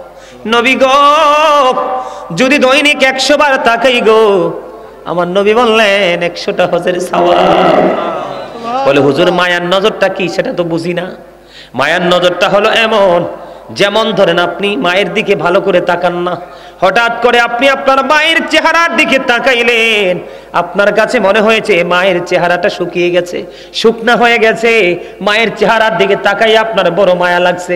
আপনার করোনা হয়েছে মানে আমার মা গত 2 দিন আগে ছিলাম, চেহারাটা দেখেছি অনেক সুন্দর, আজকে আমার মার চেহারাটা শুকিয়ে গেছে গো মনিব, আমার মায়ের কি হলো গো? এই যে মায়ের প্রতি একটা সিম্পথি কাজ করতেছে, এই নজরের কারণে আপনার আমলনামায় হজের সওয়াব। জোরে জোরে বলেন না সুবহানাল্লাহ। হাদিস শরীফটা অনেক লম্বা, আমি ছোট্ট একটা অংশ আপনাদেরকে শোনাবো, বাকি 2টা শোনাবো না, অনেক লম্বা সময় হয়ে গেছে বন্ধু, এই কারণে শোনাবো না। মায়ের পাগল একটা ছেলে ছিল, যার নাম সে ছিলেন কাঠুরিয়া, তিনি কাঠ কাটতেন। বুখারী এবং মুসলিম শরীফের মধ্যে এসেছে হাদিস খানা। এখানে 3 জন ব্যক্তির কথা আসছে, কয়জন আলেমরা জানে বন্ধু? 3 জনের মধ্যে তারা বন্ধু ভ্রমণ করতে গিয়ে সন্ধ্যা হয়ে গেল, পাহাড়ের গুহার মধ্যে তারা প্রবেশ করলো। পাহাড়ের গুহার মধ্যে ঢোকার পরে বিশাল বড় একটা পাথর উপর থেকে ধসে পড়ে বন্ধু পাহাড়ের মুখটা বন্ধ করে দিল, বের হওয়ার মতো কোনো সুযোগ নাই। ওই 3 জন মনে মনে চিন্তা করলো, এত বড় পাথর কে রে সরাবে? এই পাথর সরানোর মতো ক্ষমতা তো কারো নাই, আল্লাহর কুদরত ছাড়া কোনো উপায় নাই। তখন 3 জন মিলে চিন্তা করলেন, বুদ্ধি করলেন, আমাদের জীবনেতে কত আমল করেছি, একটা গুরুত্বপূর্ণ আমলের উসিলা দিয়ে আল্লাহর কাছে দরখাস্ত দিব, আল্লাহ চাইলে আমাদেরকে বিপদ থেকে বাঁচাতে পারে। এর মধ্যে প্রথম যে ব্যক্তি তিনি ছিলেন কাঠুরিয়া, উনি প্রতিদিন কাঠ কেটে এনে বাজারে বিক্রি করে তার ফ্যামিলির চাহিদা পুরাতো বন্ধু। একদিন তিনি কাঠ কেটে আসতে দেরি হয়ে গেল, ওনার ঘরের মধ্যে ছিল দুধ দহনের মতো প্রাণী ছিল, উনি দুধ দহন করতে দেরি হয়ে গেল, কাঠ কেটে আসতে দেরি হয়ে গেল, ঘরে ফিরে দেখে মা বাবা 2 জন ঘুমিয়ে গেছে। ও বন্ধু, তিনি চিন্তা করলেন বাবা মা ঘুমিয়ে গেছে, ঘুমের মানুষকে জাগানো কিন্তু উচিত নয়।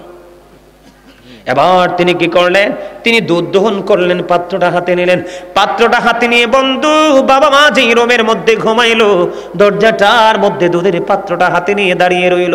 ওনার সন্তান কাঠুরিয়ার সন্তানেরা বাবার পায়ে ধরে বলছে, বিনয় বিনয় করছে, বলছে বাবা গো, ও বাবা তুমি তো দুধ দহন করেছো, একটু দুধ দাও না, একটু দুধ আমি পান করব।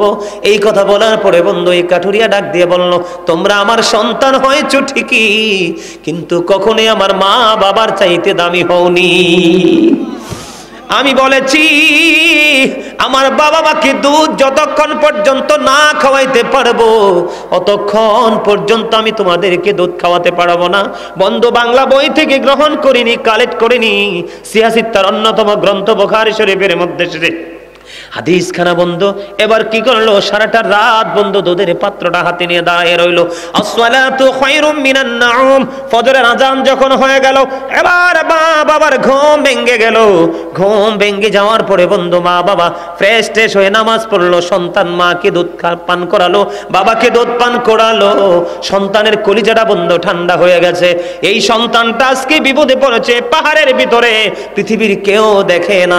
আল্লাহ রাব্বুল আলামিনের দরবারে 2টা হাত তুলে ডাক দিয়ে বললেন, মনিব মনিব, ওই দিন যে মায়ের সাথে বাবার সাথে সেই আচরণটা করেছিলাম, পৃথিবীর কাউকে খুশি করার জন্য নয়, আমি তোমাকে খুশি করার জন্য বলেছিলাম মনিব। ওই দিনের ওই আমল যদি তুমি পছন্দ করে থাকো গো, আজকের এই বিপদ থেকে উদ্ধার করো। দোয়া শেষ হইতে দেরি রে, পাথরটা একটু সরতে দেরি হলো না।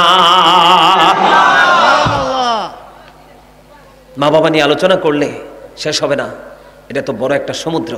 আমার ওই পাগল ওনার একটা পছন্দের একটা গজল আছে, আমারও খুব পছন্দ। আমি মা বাবাকে নিয়ে গাই গজলটা, আমি একটু গাইবো, তারপরে মিলাদ ক্যাম্প করে শেষ করে দিব। আমার মা নাই, আমার বাবা নাই, দয়াল রে দয়াল, আমার কি মা ডাকার সাদ নাই রে, আমার কি বাবা ডাকার সাদ নাই রে, বলেন আমার মা নাই, আমার বাবা নাই, দয়াল রে দয়াল, আমার কি মা ডাকার সাদ নাই রে। ঘরে যাইয়া সবাই দেখে মা জননীর মুখ, বাবা যখন মাথায় হাত দে ভরে যাই সব দুঃখ। আমার মা নাই, আমার বাবা নাই, দয়াল রে দয়াল, আমার কি মা ডাকার সাদ নাই রে, আমার কি বাবা ডাকার সাদ নাই রে। শয়নে স্বপনে শুধু মা তোমার কথা মনে হয়, কতদিন দেখি না তোমার, ভুলে কি গেছো আমায়, ভুলে কি গেছো আমায়। আদর সোহাগ মাগো আর কোথা পাবো, কার চলে আমি নিজেকে জড়াবো। আদর সোহাগ মাগো আর কোথা পাবো, কার চলে আমি নিজেকে জড়াবো। কার কাছে ধরবো মিছে বায়না, তোমার মতো কেহ নাই, শয়নে স্বপনে শুধু মা তোমার কথা মনে হয়। আমার ভুবন জোড়ে শুধু দুঃখ জ্বালা, কে আর পরাবে আমায় সুখের সীমা। আমার ভুবন জোড়ে শুধু দুঃখ জ্বালাও, কে আর পরাবে আমায় সুখের সীমালা।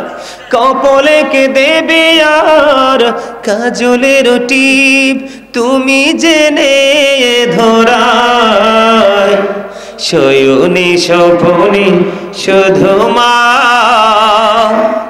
তোমার কথা মনে হয়, কতদিন দেখি না তোমার, ভুলে কি গেছো আমায়, ভুলে কি গেছো আমার। মারহাবা বলেন। মা বাবা যার নাই সে বোঝে পৃথিবী তার কাছে শূন্য, চারপাশ ফাঁকা। যার মা বাবা আছে তারা বুঝতে চায় না, আর যাদের নাই তারা বোঝে এই অমূল্য সম্পদ হারাইলে পৃথিবীতে নিজেকে কত একা মনে হয়। জানেন, মা বাবা ছাড়া সন্তানের দায়িত্ব তো পালন করার কেউ থাকে না। পৃথিবীর সবই স্বার্থের জন্য।